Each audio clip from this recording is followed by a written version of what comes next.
Hi hello everybody, welcome to Vikas commerce tutorials. So ವಿದ್ಯಾರ್ಥಿಗಳೇ, ಇವತ್ತಿನ session ಏನಪ್ಪ ಅಂದರೆ ಆ ಒಂದು ಚಾಪ್ಟರ್ನಲ್ಲಿ ಸೆಕೆಂಡ್ ಇಯರ್ ಬಿಸ್ನೆಸ್ನಲ್ಲಿ ನಿಮಗೆ ಟೋಟಲ್ ಬರೋದು 21 ಮಾರ್ಕ್ಸ್. 8 ಮಾರ್ಕಿನ ಒಂದು ಪ್ರಶ್ನೆ, 4 ಮಾರ್ಕ್ಸಿನ 2 ಪ್ರಶ್ನೆಗಳು, 2 ಮಾರ್ಕ್ಸಿನ 1 ಪ್ರಶ್ನೆಗಳು, 1 ಅಂಕಗಳ 3 ಪ್ರಶ್ನೆಗಳು. ಸೊ 3 + 2 5, 5 + 8 13, 13 + 8 21. ಹಾಗಾದರೆ ಆ ಚಾಪ್ಟರ್ ಆದರೂ ಯಾವುದು? ಆ ಒಂದು ಚಾಪ್ಟರ್ನ ಮಾಡಿ ಇನ್ನು ಕೆಲವೊಂದು ಅಂಶಗಳನ್ನು ಕಲಿತೆ 24+ ನಿಮಗೆ ಬಂದೇ ಬರ್ತದ. ಸೊ ಆ ಚಾಪ್ಟರ್ನ ಪರ್ಫೆಕ್ಟ್ ಮಾಡೋದು ಅವಶ್ಯಕನಾ ಅನ್ನೋದನ್ನು ಇವತ್ತಿನ ಕ್ಲಾಸ್ನಲ್ಲಿ ಕಲಿಯುವಂಥ ಕೆಲಸವನ್ನು ಮಾಡೋಣ. ಸೊ ಆ ಚಾಪ್ಟರ್ ಯಾವುದಪ್ಪ ಅಂದರೆ ನಿಮ್ಮ ಬಿಸ್ನೆಸ್ ಸ್ಟಡಿಯಲ್ಲಿ ಬರುವಂತಹ ಮಾರಾಟ ಪ್ರಕ್ರಿಯೆ, ಮಾರ್ಕೆಟಿಂಗ್ ಅಂತ ಕರಿತೀವಿ. ಸೊ ಹಾಗಾಗಿ ಎಷ್ಟೋ ಜನ ಕಮೆಂಟ್ ಮಾಡಿದ್ರಿ, ಮೆಸೇಜ್ ಕೂಡ ಮಾಡಿದ್ರಿ, ಸರ್ ಇದೊಂದು ಚಾಪ್ಟರ್ನ ನಮಗೆ ಅರ್ಥ ಮಾಡಿಸಿ ಕೊಡಿ, ಇಲ್ಲಿ ಬರುವಂಥ ಇಂಪಾರ್ಟೆಂಟ್ ಕ್ವಶನ್ಸ್ಗಳನ್ನು ಕೊಡಿ ಅಂತೇಳಿ. ಹಾಗಾಗಿ important questions with answers with explanation ಇನ್ನು ಮುಂದೆ ನಾವು ಅದನ್ನು ತೊಗೊಂಡ್ಬರ್ತಾ ಇದ್ದೀವಿ. ಸೊ ಅದನ್ನು ಸ್ಟಾರ್ಟ್ ಮಾಡೋಕ್ಕಿಂತ ಮುಂಚೆ ನಮ್ಮ ಚಾನಲನ್ನು ಫಸ್ಟ್ ಟೈಮ್ ನೋಡ್ತಾ ಇದ್ರೆ, ಸಬ್ಸ್ಕ್ರೈಬ್ ಮಾಡದೆ ನೋಡ್ತಾ ಇದ್ರೆ ಪ್ಲೀಸ್ ನಮ್ಮ ಚಾನಲನ್ನು ಸಬ್ಸ್ಕ್ರೈಬ್ ಮಾಡ್ಕೊಳ್ಳಿ. ಹಾಗೆ ಅಲ್ಲಿರುವಂಥ ಬೆಲ್ ಐಕನ್ ಪ್ರೆಸ್ ಮಾಡಿದಾಗ ನಾವು ಕಳಿಸುವಂತಹ ಎಲ್ಲ ವಿಡಿಯೋಗಳ ನೋಟಿಫಿಕೇಶನ್ ನಿಮಗೆ ಬಂದು ತಲುಪ್ತದೆ. So let us start our today's session. Welcome to Vikas Commerce Tutorials.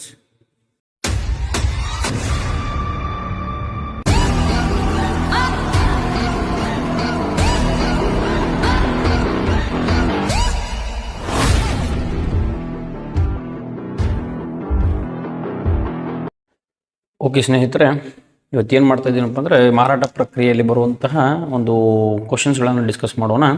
ಈಗ ನಮ್ಮ ಮುಂದೆ ಇಲ್ಲಿ ಒಂದು ಕ್ವಶನ್ ಬ್ಯಾಂಕ್ ಕಾಣ್ತಾ ಇದೆ.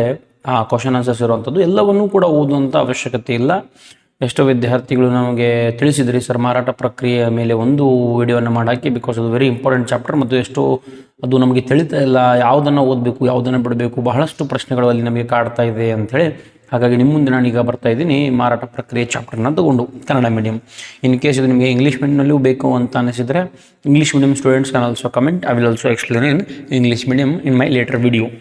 ಓಕೆ, ಇಲ್ಲಿಗ ಸೆಕ್ಷನ್ ಎನಲ್ಲಿ ಈಗ ಈ ಮಾರಾಟ ಪ್ರಕ್ರಿಯೆಯಲ್ಲಿ ನಾನು ಆಗಲೇ ಹೇಳಿದಂಗೆ 21 ಮಾರ್ಕ್ ಕವರ್ ಆಗ್ತದೆ ರೀ. ಪಾಸ್ ಆಗಬೇಕಾದ್ರೆ ಎಷ್ಟು ಬೇಕು? 24 ಮಾರ್ಕ್ಸ್ ಬಿಸ್ನೆಸ್ ಸ್ಟಡಿ ಹೋಲ್ ಸಿಲೆಬಸ್ನಲ್ಲಿ. ಸೊ ಇದು ಒಂದೇ ಚಾಪ್ಟರ್ನ ನೀವು ಚೆನ್ನಾಗಿ ಓದ್ಕೊಂಡಾಗ 21 ಮಾರ್ಕ್ಸ್ ಈ ಚಾಪ್ಟರಿಂದ ಬರ್ತಾ ಇದೆ. ಹಾಗಾಗಿ 21 ಮಾರ್ಕ್ಸ್ ಒಂದೇ ಚಾಪ್ಟರನ್ನು ನೀವು ಗಳಿಸಬಹುದು. ಸೊ ಕೆಲವೊಂದು ಕ್ವಶನ್ಗಳನ್ನು ಹೇಳ್ತೀನಿ, ಯಾವುದನ್ನು ಓದಬೇಕು ಯಾವುದನ್ನು ಬಿಡಬೇಕು ಅಂತ.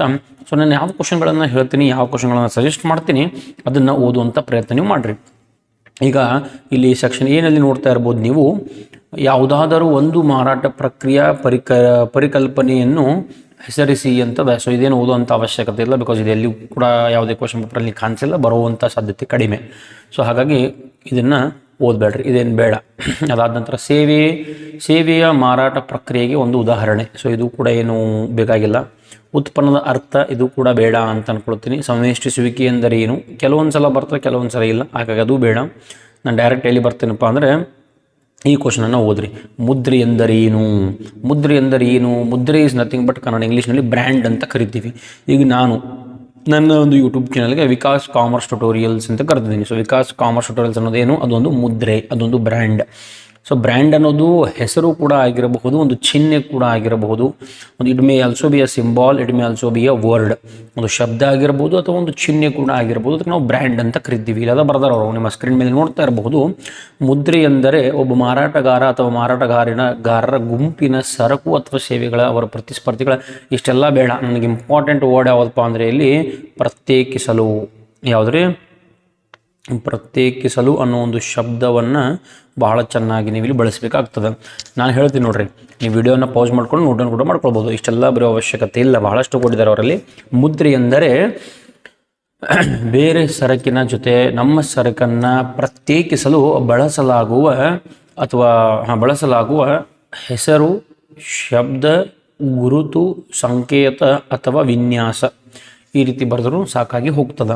ಅರ್ಥ ಆಯ್ತಾ? ಇಷ್ಟೆಲ್ಲ ಬರೋ ಅವಶ್ಯಕತೆ ಇಲ್ಲ. ನಮ್ಮ ಸರಕನ್ನು ಬೇರೆ ಸರಕಿನಿಂದ ಪ್ರತ್ಯೇಕಿಸಲು, ನಮ್ಮ ಸರಕನ್ನು ಬೇರೆ ಸರಕಿನಿಂದ ಪ್ರತ್ಯೇಕಿಸಲು ಉಪಯೋಗಿಸಲಾಗುವ ಹೆಸರು, ಶಬ್ದ, ಗುರುತು, ಸಂಕೇತ ಅಥವಾ ವಿನ್ಯಾಸ, ಇದನ್ನು ಕರಿತೀವಿ. ಸೊ ಇಲ್ಲಿ ಪ್ರತ್ಯೇಕಿಸಲು ವರ್ಡ್ ಇಂಪಾರ್ಟೆಂಟ್. ಆಮೇಲೆ ಇವು ಹೆಸರು, ಶಬ್ದ, ಗುರುತು, ಸಂಕೇತ ಇವು ಕೂಡ ಇಂಪಾರ್ಟೆಂಟ್. ಅರ್ಥ ಆಯ್ತಾ? ಸೊ ನೀವು ಯಾವ ಬೇಕಾದ ರೀತಿ ಆನ್ಸರ್ ಬರ್ರಿ, ನಿಮ್ಮ ಸ್ವಂತ ನಿಮ್ಮ ಸ್ವಂತ ವಾಕ್ಯಗಳಲ್ಲಿ ಕೂಡ ನೀವು ಆನ್ಸರನ್ನು ಬರೀಬೋದು. ಬಟ್ ಇದು ಕಂಪಲ್ಸರಿ ಇರಬೇಕು ರೀ. ಯಾವುದು ಹೆಸರು, ಶಬ್ದ, ಗುರುತು ಇವೆಲ್ಲವೂ ಕೂಡ 100% ಇರಬೇಕಾಗ್ತದೆ. Is it clear? Okay, next ನಾನು ಯಾವುದಾದ್ರೂ ಒಂದು ವಿತರಣಾ ಮಾರ್ಗ, ಎಸ್ ಇದು ಕೂಡ ಓದುವಂತಹ ಪ್ರಶ್ನೆ ಆಗಿರ್ತದೆ. ವಿತರಣಾ ಮಾರ್ಗವನ್ನು ನೀವು ಬರಿಬೇಕು. ನೇರ ವಿತರಣಾ ಮಾರ್ಗ ಅಂತ ಕೊಟ್ಟಿದ್ದಾರೆ ಅವರಲ್ಲಿ, ಶೂನ್ಯ ಹಂತ ಅಂತ ಕರಿತೀವಿ. ನೇರ ವಿತರಣಾ ಮಾರ್ಗ ಅಂದರೆ ನೇರವಾಗಿ ಉತ್ಪಾದಕರಿಂದ ಗ್ರಾಹಕರಿಗೆ ವಸ್ತುಗಳನ್ನು ತಲುಪಿಸುವುದು ಅಂತ ಕರಿತೀವಿ. ಇದು 1 mark multiple choice fill in blanks ಅಲ್ಲಿ ನಾವು ಮಾಡಿದ್ವಿ, ಅಲ್ಲಿ ಕೂಡ ಇದು ಬಂದಿತ್ತು. ಸೊ ಹಾಗಾಗಿ ಇಲ್ಲಿ 7ನೇ ಕ್ವಶನ್ ಮತ್ತು 8ನೇ ಕ್ವಶನ್ ಕಡ್ಡಾಯವಾಗಿ ನೀವು ಓದಬೇಕು. Is it clear? ಅದಾದ ನಂತರ ಈ ಪ್ರಚಾರ ಎಂದರೆ ಏನು ಅಂತೇಳಿ ಮಲ್ಟಿಪಲ್ ಚಾಯ್ಸ್ನಲ್ಲಿ ಎಲ್ಲೂ ನಾವು ನೋಡಿದ್ವಿ ಲಾಸ್ಟ್ ವಿಡಿಯೋ ಸೆಷನ್ಸ್ಗಳಲ್ಲಿ. ಇದು ಏನಪ್ಪ ಅಂದರೆ ಇಲ್ಲಿ ಇಂಪಾರ್ಟೆಂಟ್ ವರ್ಡ್ ಯಾವುದಾಗಿರ್ತದೆ ಅಂದರೆ ಹಣ ಪಾವತಿಸದೇ ಇರುವಂತಹ ಸಂವಹನ. ಸೊ ಇದು ಕೂಡ ಓದ್ರಿ, ಅರ್ಥ ಆಯ್ತಾ? ಸೊ 1 ಮಾರ್ಕ್ ಕ್ಯಾಟಗರಿಯಲ್ಲಿ ಮುದ್ರೆ ಎಂದರೆ ಏನು ಅದನ್ನು ಓದಬೇಕು. ಅದಾದ ನಂತರ ಯಾವುದಾದ್ರೂ ಒಂದು ವಿತರಣಾ ಮಾರ್ಗವನ್ನು ಓದ್ರಿ. ಪ್ರಚಾರ ಎಂದರೇನು? ಸೊ ಈ 3 ಕ್ವಶನ್ಸ್ಗಳನ್ನು 1 ಮಾರ್ಕ್ ಕ್ಯಾಟಗರಿಯಲ್ಲಿ ಈ ಚಾಪ್ಟರಿಂದ ನೀವು ಓದಬೇಕು. ಪ್ರಚಾರ ಎಂದರೇನು?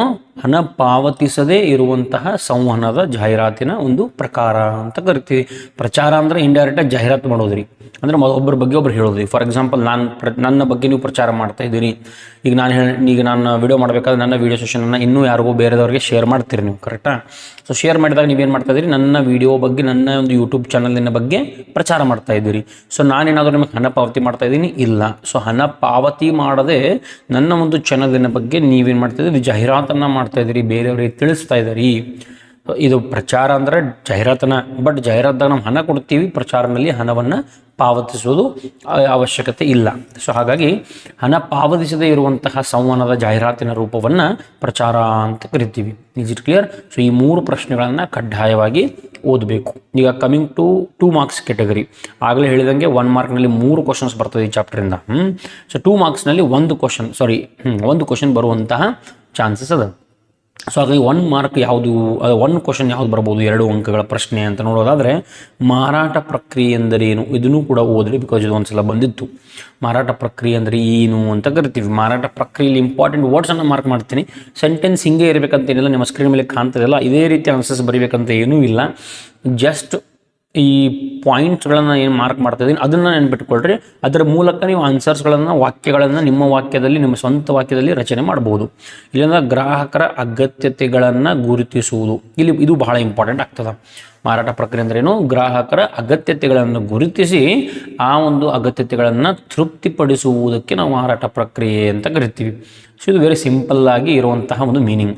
ಅಷ್ಟೆಲ್ಲ ಓದಿದರೆ ನಿಮ್ಗೆ ತಿಳಿಯಂಗಿಲ್ಲ, ಕರೆಕ್ಟಾ? ಹಾಗಾಗಿ ನಿಮ್ಗೆ ಅರ್ಥ ಆಗ್ತಾ ಇಲ್ಲ. ಸೊ ಇಲ್ಲಿ ಏನಪ್ಪ ಅಂದರೆ ಮಾರಾಟ ಪ್ರಕ್ರಿಯೆ ವೆರಿ ಸಿಂಪಲ್ ಆಗಿ ಅರ್ಥ ಮಾಡ್ಕೊಳ್ರಿ.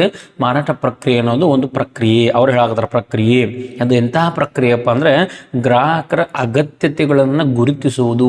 ನನಗೇನು ಬೇಕು, ಈಗ ಫಾರ್ ಎಕ್ಸಾಂಪಲ್, ಈಗ ನಾನು ಬೆಸ್ಟ್ ಎಕ್ಸಾಂಪಲ್ ನಾನು ಕೊಡ್ತೀನಿ. ಈಗ ನಾನು ಎಷ್ಟೋ ಜನ ನನಗೆ ಹೇಳಿದರು, sir business study marketing chapter ಮೇಲೆ ಒಂದು ವಿಡಿಯೋ ಮಾಡಿ, ಬಿಕಾಸ್ ಅದು ತಿಳಿತಾ ಇಲ್ಲ.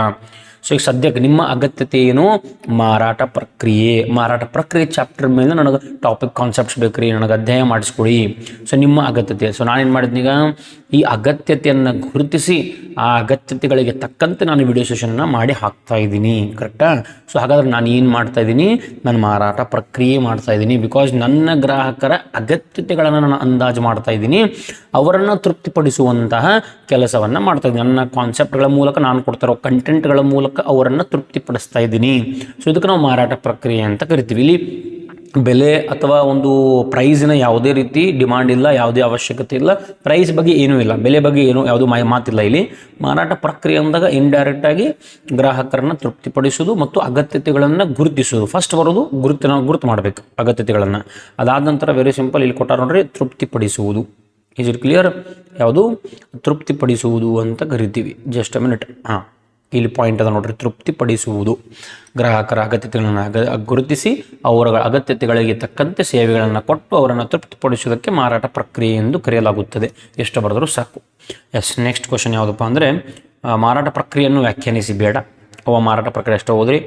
ಮಾರಾಟ ಪ್ರಕ್ರಿಯೆ ನಿರ್ವಹಣೆಯನ್ನು ವ್ಯಾಖ್ಯಾನಿಸಿ. ಇದು ಕೂಡ ಬೇಡ ಅಂತ ನನ್ನ ಒಂದು ಅಭಿಪ್ರಾಯ. ಈಗ ಮಾರಾಟ ಪ್ರಕ್ರಿಯೆ ಯಾವುದಾದ್ರೂ 2 ಲಕ್ಷಣಗಳು, ಇದು ಕೂಡ ಬೇಡ, ಇದೂ ಬೇಡ. 5ನೇ ಕ್ವಶನ್ ಉತ್ಪನ್ನವಲ್ಲದೆ ಬೇರೆ ಯಾವುದು, ಅದು ಕೂಡ ಬೇಡ. ಶಿಷ್ಟೀಕರಣ ಬೇಡ. ಅಲ್ಲ, ಡೈರೆಕ್ಟ್ಲಿ ನಾನು ಬರ್ತೀನಪ್ಪ ಅಂದರೆ ಈ ಕ್ವಶನ್ ನಂಬರ್ 10 ಮತ್ತು ಕ್ವಶನ್ ನಂಬರ್ 11ಗೆ ಬರ್ತೀನಿ ರೀ. ಅನುಕೂಲ ಉತ್ಪನ್ನಗಳಿಗೆ ಯಾವುದಾದರೂ 2 ಉದಾಹರಣೆ ಕೊಡಿ ಅಂತೇಳಿ ಕ್ವಶನ್ ಬರಬಹುದು. ಇದು ಕೂಡ ರಿಪೀಟ್ ಆಗಿರುವಂಥ ಕ್ವಶನ್. ಇದನ್ನು ಓದ್ರಿ. ಅನುಕೂಲ ಅಂದರೆ ಏನು? ಅನುಕೂಲ ಉತ್ಪನ್ನಗಳು ಅಂದರೆ ಈಸಿಯಾಗಿ ನನಗೆ ಎಲ್ಲಿ ಬೇಕಾದಲ್ಲಿ ಸಿಗಬೇಕು. ಫಾರ್ ಎಕ್ಸಾಂಪಲ್, ಈಗ ನನಗೇನೋ ಒಂದು ತೊಗರಿ ಬೇಳೆ ಬೇಕಾಗ್ಯದ, ತೊಗರಿ ಬೇಳೆಯಲ್ಲಿ ಸಿಗ್ತದೆ, ಕಿರಾಣಿ ಅಂಗಡಿಯಲ್ಲಿ, ದಿನಸಿ ಅಂಗಡಿಯಲ್ಲಿ ಸಿಗ್ತದೆ, ಈಸಿಯಾಗಿ ಸಿಗ್ತದೆ. ಅಥವಾ ನಾನು ಎಲ್ಲಾದರೂ ಫಾರಿನ್ಗಳಿಗೆ ಹೋಗ್ಬೇಕು, ಫಾರಿನ್ ಮಾರ್ಕೆಟ್ಸ್ಗೆ ಹೋಗಬೇಕು, ಅಥವಾ ನಾನು ಯಾವುದಾದ್ರೂ ಫ್ಯಾಕ್ಟ್ರಿ ಮುಂದೆ ಹೋಗಬೇಕಾ? ಇಲ್ಲ, ನಮ್ಮ ಮನೆ ಪಕ್ಕದಲ್ಲೇ ಅಥವಾ ಮಾರ್ಕೆಟ್ನಲ್ಲಿ ಇರುವಂಥ ದಿನಸಿ ಅಂಗಡಿಯಲ್ಲಿ ತೊಗರಿ ಬೇಳೆ ನಂಗೆ ಸಿಗ್ತದೆ. ಕರೆಕ್ಟಾ? ಸೊ ಈ ರೀತಿ ಅನುಕೂಲ ಉತ್ಪನ್ನಗಳು ಅಂತ ಕರಿತೀವಿ. ಸೊ ಇಲ್ಲಿ ತೊಗರಿ ಬೇಳೆ ಅಂತ ಬರೋಕ್ಕಿಂತ ದಿನಸಿ ವಸ್ತುಗಳು ಅಂತಲೂ ಬರೀಬಹುದು. ನಿಮ್ಮ ಸ್ಕ್ರೀನ್ ಮೇಲೆ ಕೂಡ ಆನ್ಸರ್ ಅದ. ಐಸ್ ಕ್ರೀಮ್ ಕೂಡ ನಿಮ್ಗೆ ಎಲ್ಲಿ ಬೇಕಲ್ಲಿ ಸಿಗ್ತದೆ. ಔಷಧಿಗಳು, ಎಷ್ಟೋ ಔಷಧಿ ಅಂಗಡಿಗಳನ್ನು ನಮ್ಮ ಅಕ್ಕಪಕ್ಕದಲ್ಲೇ ನೋಡ್ತೀವಿ. ಅದಾದ ನಂತರ ವೃತ್ತಪತ್ರಿಕೆಗಳು ಅಂತ ಕರಿತೀವಿ, ಮ್ಯಾಗ್ಝಿನ್ಸ್ ಅಂತ ಕರಿತೀವಿ. ಈ ರೀತಿ ಇಲ್ಲಿ ಒಂದು 5-6 ಉತ್ಪನ್ನಗಳನ್ನು ಕೊಟ್ಟರೆ ಅವರು ಕೇವಲ 2 ಉತ್ಪನ್ನಗಳನ್ನು ಬರೆದ್ರೆ ಸಾಕು. ಬಟ್ ವಿ ಸೇಫ್ ಎಕ್ಸಾಮ್ನಲ್ಲಿ 3 ಉತ್ಪನ್ನಗಳನ್ನು ನೀವು ಬರೀಬೇಕಾಗ್ತದೆ. ಸೊ ಅನುಕೂಲ ಉತ್ಪನ್ನಗಳಿಗೆ ಒಂದು 2 ಉದಾಹರಣೆ ಕೊಡಿ ಅಂತೇಳಿ ಪ್ರಶ್ನೆ ಬರಬಹುದು. ಅದಾದ ನಂತರ ದೀರ್ಘ ಬಾಳಿಕೆಯ ಉತ್ಪನ್ನಗಳು. ದೀರ್ಘ ಬಾಳಿಕೆ ಅಂದರೆ ಬಹಳಷ್ಟು ಅವಧಿಗೆ, ದೀರ್ಘ ಅವಧಿಗೆ. ಫಾರ್ ಎಕ್ಸಾಂಪಲ್, ಮೊಬೈಲ್ ಫೋನ್ 1 ತಿಂಗಳು ವಾಪರಿಸ್ತೀವೇನ್ರಿ? 1 ತಿಂಗಳು ಯೂಸ್ ಮಾಡ್ತೀವಾ? 2 ತಿಂಗಳು ಯೂಸ್ ಮಾಡ್ತೀವಾ? ಇಲ್ಲ. ಕಮ್ಮಿ ಅಂದ್ರೂ, ಕಡಿಮೆ ಅಂದ್ರೂ ನಾವು ಅದನ್ನು ಎಷ್ಟು ಯೂಸ್ ಮಾಡ್ತೀವಿ? At least 1 year, 2 year, 3 year, maximum 5-6 years ಕೂಡ ಯೂಸ್ ಮಾಡ್ತೀವಿ. ಕರೆಕ್ಟಾ? ಸೊ ಹಾಗಾಗಿ ಈ ಮೊಬೈಲ್ಗಳೇನದಾವಲ್ಲ, ಇವೆಲ್ಲವೂ ಕೂಡ ದೀರ್ಘ ಬಾಳಿಕೆಯ ಉತ್ಪನ್ನಗಳು. ರೆಫ್ರಿಜರೇಟರ್ ಆಗಿರಬಹುದು. ಈ ರೀತಿ ಇಲ್ಲಿ ಬರ್ದಾರ ನೋಡ್ರಿ. ಇಲ್ಲಿ ಏನು ಬರ್ದಾರು? ರೆಫ್ರಿಜರೇಟರ್ಗಳನ್ನು ಬರ್ದಾರು, ಬೈಸಿಕಲ್ ಬರ್ದಾರು, ರೇಡಿಯೋ ಬರ್ದಾರು, ಹೊಲಿಗೆ ಯಂತ್ರ ಬರ್ದಾರು, ಅಡುಗೆ ಮನೆಯ ಸಾಧನಗಳು. ಸೊ ಈ ರೀತಿ ಯಾವುದಾದ್ರೂ 2 ಬರಿಬೇಕು. ನಿಮಗೆ ಉದಾಹರಣೆ ಬರೀಲಿಕ್ಕೆ ಸಮಸ್ಯೆ ಇಲ್ಲ, ಅದರ ಅರ್ಥ ಗೊತ್ತಾಗಬೇಕು. ಕೆಲವೊಬ್ಬರಿಗೆ ಅನುಕೂಲ ಉತ್ಪನ್ನಗಳಂದ್ರೆ ಏನು ಅಂತ ಗೊತ್ತಿಲ್ಲ, ಮತ್ತು ಉದಾಹರಣೆ ಹೆಂಗೆ ಬರೀತಾರೆ ಅವರು? ಸೊ ಫಸ್ಟ್ ಏನು ಮಾಡ್ರಿ, ಅನುಕೂಲ ಉತ್ಪನ್ನ ಅಂದ್ರೆ ಏನು ಅನ್ನೋದನ್ನ ಅರ್ಥ ಮಾಡ್ಕೊಡ್ರಿ. ಅನುಕೂಲ ಅಂದ್ರೆ ಏನು? ಈಸಿಯಾಗಿ ನನಗೆ ಅದು ಎಲ್ಲ ಕಡೆ ನನಗೆ ಸಿಗಬೇಕು, ಅದಕ್ಕೆ ನಾವು ಅನುಕೂಲ ಉತ್ಪನ್ನ ಅಂತ ಕರಿತೀವಿ. ಸೊ ಉದಾಹರಣೆ ಬರೆದು ಬಿಡ್ರಿ. ದೀರ್ಘ ಬಾಳಿಕೆ ಅಂದರೆ ದೀರ್ಘ ಅವಧಿಗೆ ಅದು ಬರಬೇಕು. ಅದರ ಒಂದು ಬಳಕೆಯ ಅವಧಿ, ಅದರ ಒಂದು ಜೀವಿತ ಅವಧಿ ಹೆಚ್ಚಿರಬೇಕು. ಮೊಬೈಲ್ ಫೋನ್, ರೆಫ್ರಿಜರೇಟರ್ 10 ವರ್ಷ ತನಕ ಯೂಸ್ ಮಾಡ್ತೀವಿ ರೀ, 1 ವರ್ಷ 1 ತಿಂಗಳು ಯೂಸ್ ಮಾಡಲ್ಲ. ಸೊ ಹಾಗಾಗಿ ಅದು ದೀರ್ಘ ಬಾಳಿಕೆಯ ಉತ್ಪನ್ನಗಳು ಅಂತ ಆಗ್ತದೆ. ಫರ್ನಿಚರ್, ಪೀಠೋಪಕರಣ, ಯಂತ್ರೋಪಕರಣ ಇವೆಲ್ಲವೂ ಕೂಡ ಆಗ್ತಾವೆ. ಅರ್ಥ ಆಯ್ತಾ? ಸೊ 2 ಮಾರ್ಕ್ಸ್ ಕ್ಯಾಟಗರಿಯಲ್ಲಿ ಮಾರಾಟ ಪ್ರಕ್ರಿಯೆ ಎಂದರೆ ಏನು ಅದನ್ನು ಓದ್ರಿ. ಅನುಕೂಲ ಉತ್ಪನ್ನಗಳಿಗೆ ಉದಾಹರಣೆ, ದೀರ್ಘ ಬಾಳಿಕೆಯ ಉತ್ಪನ್ನಗಳಿಗೆ ಉದಾಹರಣೆ. Is clear? ಇಷ್ಟೆಲ್ಲವನ್ನು ಕೂಡ ನೀವು ಓದಬೇಕಾಗ್ತದೆ. 2 ಮಾರ್ಕ್ಸ್ ಕ್ಯಾಟಗರಿಯಲ್ಲಿ 3 ಕ್ವಶನ್ಸ್ಗಳನ್ನು ಓದ್ರಿ. ಒಂದು ಎಕ್ಸಾಮ್ನಲ್ಲಿ ಬರ್ತದೆ 1 ಕ್ವಶನ್. ಮಾರಾಟ ಪ್ರಕ್ರಿಯೆ ಅಂದರೆ ಏನು? ಅಗತ್ಯತೆಗಳನ್ನು ಗುರುತಿಸುವುದು. ಯಾರ ಅಗತ್ಯತೆ? ಗ್ರಾಹಕರ ಅಗತ್ಯತೆಯನ್ನು ಗುರುತಿಸಿ ನೀವೇನು ಮಾಡಬೇಕು? ಅವರನ್ನು ತೃಪ್ತಿಪಡಿಸುವಂಥ ಕೆಲಸವನ್ನು ಮಾಡಬೇಕು. Is it clear? Okay, next ಎಲ್ಲಿ ಬರ್ತೀನಪ್ಪ ಅಂದರೆ ನಾನು ಡೈರೆಕ್ಟ್ಲಿ ಈಗ 4 ಮಾರ್ಕ್ಸ್ಗೆ ಬರ್ತೀನಿ. ಸೆಕ್ಷನ್ ಸಿ ನಲ್ಲಿ ಬರೋದು 4 marks category of questions. So ಇಲ್ಲಿ ಸ್ಕ್ರೀನ್ ಮೇಲೆ ಒಂದು ಕ್ವಶನ್ ಕಾಣ್ತಾ ಇದೆ.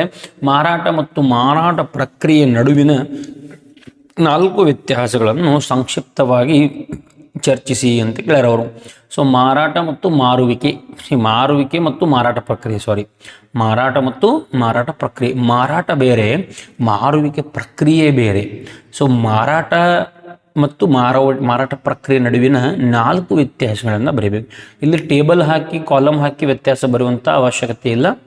ಪ್ಯಾರಾಗ್ರಾಫ್ನಲ್ಲಿ ಸೆಂಟೆನ್ಸ್ ಆಗಿ ಬರೀಬಹುದು. 4 ಪಾಯಿಂಟ್ಸ್ಗಳನ್ನು ಬರೀರಿ. 4 ಮಾರ್ಕ್ಸ್ ಬಂದಾಗ ಪೀಠಿಕೆ, ಉಪಸಂಹಾರ ಯಾವುದೂ ಕೂಡ ನಿಮಗೆ ಬೇಕಾಗಿಲ್ಲ. ಓಕೆ, ಮಾರಾಟ ಮತ್ತು ಮಾರಾಟ ಪ್ರಕ್ರಿಯೆ ನಡುವಿನ ವ್ಯತ್ಯಾಸಗಳನ್ನು ನೋಡ್ಕೊತ ಹೋಗ್ತೀನಿ. ಫಸ್ಟ್ ಪಾಯಿಂಟ್, ಪ್ರಕ್ರಿಯೆಯ ಭಾಗ ಎದುರು ವಿಶಾಲ ಪರಿಭಾಷೆ ಅಂತ ಕರಿತೀವಿ. ಈಗ ಪ್ರಕ್ರಿಯೆಯ ಭಾಗ ಯಾವುದು? ಮಾರಾಟನೋ ಅಥವಾ ಮಾರಾಟ ಪ್ರಕ್ರಿಯೆನೋ? ವಿಶಾಲ ಪರಿಭಾಷೆ ಯಾವುದು? ಮಾರಾಟನೋ ಅಥವಾ ಮಾರಾಟ ಪ್ರಕ್ರಿಯೆನೋ? ಒಂದು ಅರ್ಥ ಮಾಡ್ಕೊಳ್ರಿ. ಮಾರಾಟ ಪ್ರಕ್ರಿಯೆ ಅಂದ್ರೆ ಏನು? ಅಗತ್ಯನ ಗುರುತಿಸಿ ಗ್ರಾಹಕರನ್ನು ತೃಪ್ತಿಪಡಿಸಬೇಕು. ಗ್ರಾಹಕರನ್ನು ತೃಪ್ತಿಪಡಿಸಬೇಕಂದ್ರೆ ಏನು ಮಾಡಬೇಕು? ಗುರುತಿಸಿ ಆ ಉತ್ಪನ್ನಗಳನ್ನು ಉತ್ಪಾದನೆ ಮಾಡಿ ಗ್ರಾಹಕರಿಗೆ ಅದನ್ನು ತಲುಪಿಸಬೇಕಂದ್ರೆ ಏನು ಮಾಡಬೇಕು? ಮಾರಾಟ ಮಾಡಬೇಕು. ಹಾಗಾಗಿ ಈ ಮಾರಾಟ ಪ್ರಕ್ರಿಯೆ ಅನ್ನೋದು ವಿಶಾಲ ಪರಿಭಾಷೆ, ಇದೊಂದು ದೊಡ್ಡ ಪದ ಆಗ್ತದೆ. ಬಟ್ ಮಾರಾಟ ಅನ್ನೋದೇನು? ಮಾರಾಟದಲ್ಲಿ ನಮಗೆ ಗ್ರಾಹಕ ತೃಪ್ತಿಯನ್ನು ಉಂಡಿದಾನೋ ಇಲ್ಲವೋ ಅನ್ನೋದು ಬೇಕಾಗಿಲ್ಲ, ಗ್ರಾಹಕ ತೃಪ್ತಿಯನ್ನು ಪಡ್ಕೊಂಡಿದ್ದಾನೋ ಇಲ್ಲೋ ಅನ್ನೋದು ನಮಗೆ ಬೇಕಾಗಿಲ್ಲ. ಜಸ್ಟ್ ನಾವು ಮಾರಾಟ ಮಾಡಿದ್ವಿ, ಅವ್ರು ತಗೊಂಡ್ರು, ಮುಗೀತು, ಅದು ಮಾರಾಟ. ಬಟ್ ಮಾರಾಟ ಪ್ರಕ್ರಿಯೆ ಉತ್ಪಾದನೆಗಿಂತ ಮುಂಚಿನ ಪ್ರಾರಂಭ ಆಗ್ತದೆ. ಉತ್ಪಾದನೆ ಮಾಡಿ ಗ್ರಾಹಕ ಅದನ್ನು ಪರ್ಚೇಸ್ ಮಾಡಿ ಗ್ರಾಹಕನಿಗೆ ಆ ವಸ್ತುವಿನಿಂದ ತೃಪ್ತಿ ಆಯಿತೋ ಇಲ್ಲೋ ಅದು ಇಂಪಾರ್ಟೆಂಟ್ ಆಗ್ತದೆ ರೀ. ಹಾಗಾಗಿ ಮಾರಾಟ ಅನ್ನೋದು ಅದು ಮಾರಾಟ ಪ್ರಕ್ರಿಯೆಯ ಒಂದು ಸಣ್ಣ ಭಾಗ ಮಾತ್ರ. ಸೊ ಆನ್ಸರ್ಗೆ ಬರೀಬೇಕು, ಮಾರಾಟ ಎಂಬುದು ಮಾರಾಟ ಪ್ರಕ್ರಿಯೆಯ ಒಂದು ಸಣ್ಣ ಭಾಗ ಮಾತ್ರ. ಆದರೆ ಮಾರಾಟ ಪ್ರಕ್ರಿಯೆ ಎನ್ನುವುದು ಒಂದು ವಿಶಾಲ ಪರಿಭಾಷೆ. ಆ ಮಾರಾಟ ಪ್ರಕ್ರಿಯೆ ಎನ್ನುವುದು ಉತ್ಪಾದನೆಗಿಂತ ಮುಂಚೆನೇ ಪ್ರಾರಂಭವಾಗಿ ಮಾರಾಟ ನಂತರವೂ ಮುಂದುವರಿಯುತ್ತದೆ. ಈ ರೀತಿಯನ್ನು ಬರೀಬೇಕಾಗ್ತದೆ. ಈಗ ಸೆಕೆಂಡ್ ಪಾಯಿಂಟ್ ಯಾವುದಪ್ಪ ಅಂದರೆ ಮಾಲೀಕತ್ವದ ವರ್ಗಾವಣೆ ಎದುರು ಅಗತ್ಯತೆಗಳನ್ನು ತೃಪ್ತಿಪಡಿಸುವುದು. ಈಗ ನಿಮ್ಗೆ ಗೊತ್ತಾಗ್ಬಿಡ್ತು ಅಗತ್ಯಗಳನ್ನು ತೃಪ್ತಿಪಡಿಸುವುದು ಯಾವುದಿದು ಮಾರಾಟ ಪ್ರಕ್ರಿಯೆ. ಮಾಲೀಕತ್ವದ ವರ್ಗಾವಣೆ ಮಾರಾಟದಲ್ಲಿ ಏನಾಗ್ತದೆ, ವಸ್ತುಗಳನ್ನು ವಿಕಾಸರವರು ನಿಮಗೆ ವಸ್ತುವನ್ನು ಮಾರಿದ್ರು. ಈಗ ಮಾರೋಕ್ಕಿಂತ ಮುಂಚೆ ಆ ವಸ್ತುವಿನ ಮಾಲೀಕ ಯಾರಾಗಿದ್ರು, ನಾನಾಗಿದ್ನಿ. ನಾನು ಆ ವಸ್ತುವನ್ನು ನಿಮಗೆ ಮಾರಿದ್ನಿ. ಸೊ ಈಗ ಮಾಲೀಕ ಯಾರಾದರೂ ನೀವಾದ್ರಿ. ನನ್ನ ಹತ್ರ ಒಂದು ಮೊಬೈಲ್ ಫೋನ್ ಅದ, ಮೊಬೈಲ್ ಶಾಪ್ ಅದ ಅನ್ಕೊಳ್ಳೋನು, ನಾನು ಒಂದು ಮೊಬೈಲನ್ನು ನಿಮಗೆ ಮಾರಿದ್ನಿ. ಸೊ ಆ ಮೊಬೈಲಿನ ಮಾಲೀಕ ನಾನಾಗಿದ್ನಿ. ಮಾರಿದ ನಂತರ ಅದರ ಮಾಲೀಕತ್ವ ಯಾರಿಗೆ ಬಂತು, ನಿಮಗೆ ಬಂತು. ಸೊ ನಾನು ಇಲ್ಲಿ ಏನು ಮಾಡ್ತಾ ಇದ್ದೀನಿ, ಮಾರಾಟ ಮಾಡ್ತಾ ಇದ್ದೀನಿ. ಬಟ್ ಮಾರಾಟ ಪ್ರಕ್ರಿಯೆ ಹಾಗಲ್ಲ. ಮಾರುವಿಕೆ ಮಾಲೀಕತ್ವದ ವರ್ಗಾವಣೆ ಅಂತೂ ಹಾಗೇ ಆಗ್ತದೆ. ಅದರ ಜೊತೆಗೆ ನಿಮಗೆ ಆ ಮೊಬೈಲಿನಿಂದ ತೃಪ್ತಿ ಇರಬೇಕು. ನಾನು ಮಾರಾಟ ಮಾಡಿರುವಂತಹ ಮೊಬೈಲ್ ಫೋನಿಂದ ನಿಮಗೇನಾಗಿರಬೇಕು, ತೃಪ್ತಿ ಇರಬೇಕು. ಅಂದಾಗ ಅದಕ್ಕೆ ನಾವು ಮಾರಾಟ ಪ್ರಕ್ರಿಯೆ ಅಂತ ಕರಿತೀವಿ. ಸೊ ಇಲ್ಲಿ ಆನ್ಸರ್ ಏನು ಬರೀಬೇಕು, ಮಾರಾಟದಲ್ಲಿ ಏನಾಗ್ತದಪ್ಪ ಅಂದರೆ ವಸ್ತುಗಳನ್ನು ವಿನಿಮಯ ಮಾಡಿಕೊಳ್ಳಲಾಗುತ್ತದೆ. ಮಾಲೀಕತ್ವವು ಮಾರಾಟಗಾರನಿಂದ ಖರೀದಿದಾರನ ಹತ್ರ ವರ್ಗಾವಣೆ ಆಗುತ್ತದೆ. ಆದರೆ ಮಾರಾಟ ಪ್ರಕ್ರಿಯೆ ಎಂಬುದು ವಸ್ತುಗಳನ್ನು ಮಾಲೀಕತ್ವದ ವರ್ಗಾವಣೆ ಮಾರಾಟ ಮಾಡೋದು ಅಷ್ಟೇ ಅಲ್ಲದೆ ಗ್ರಾಹಕರ ತೃಪ್ತಿಗಳನ್ನು ಕೂಡ ನೀವು ಏನು ಮಾಡಬೇಕಪ್ಪ ಅಂದರೆ ಗುರುತಿಸಬೇಕಾಗ್ತದೆ, ಗ್ರಾಹಕರ ತೃಪ್ತಿಯನ್ನು ಪಡಿಸಬೇಕಾಗ್ತದೆ. ಅರ್ಥ ಆಯ್ತಾ?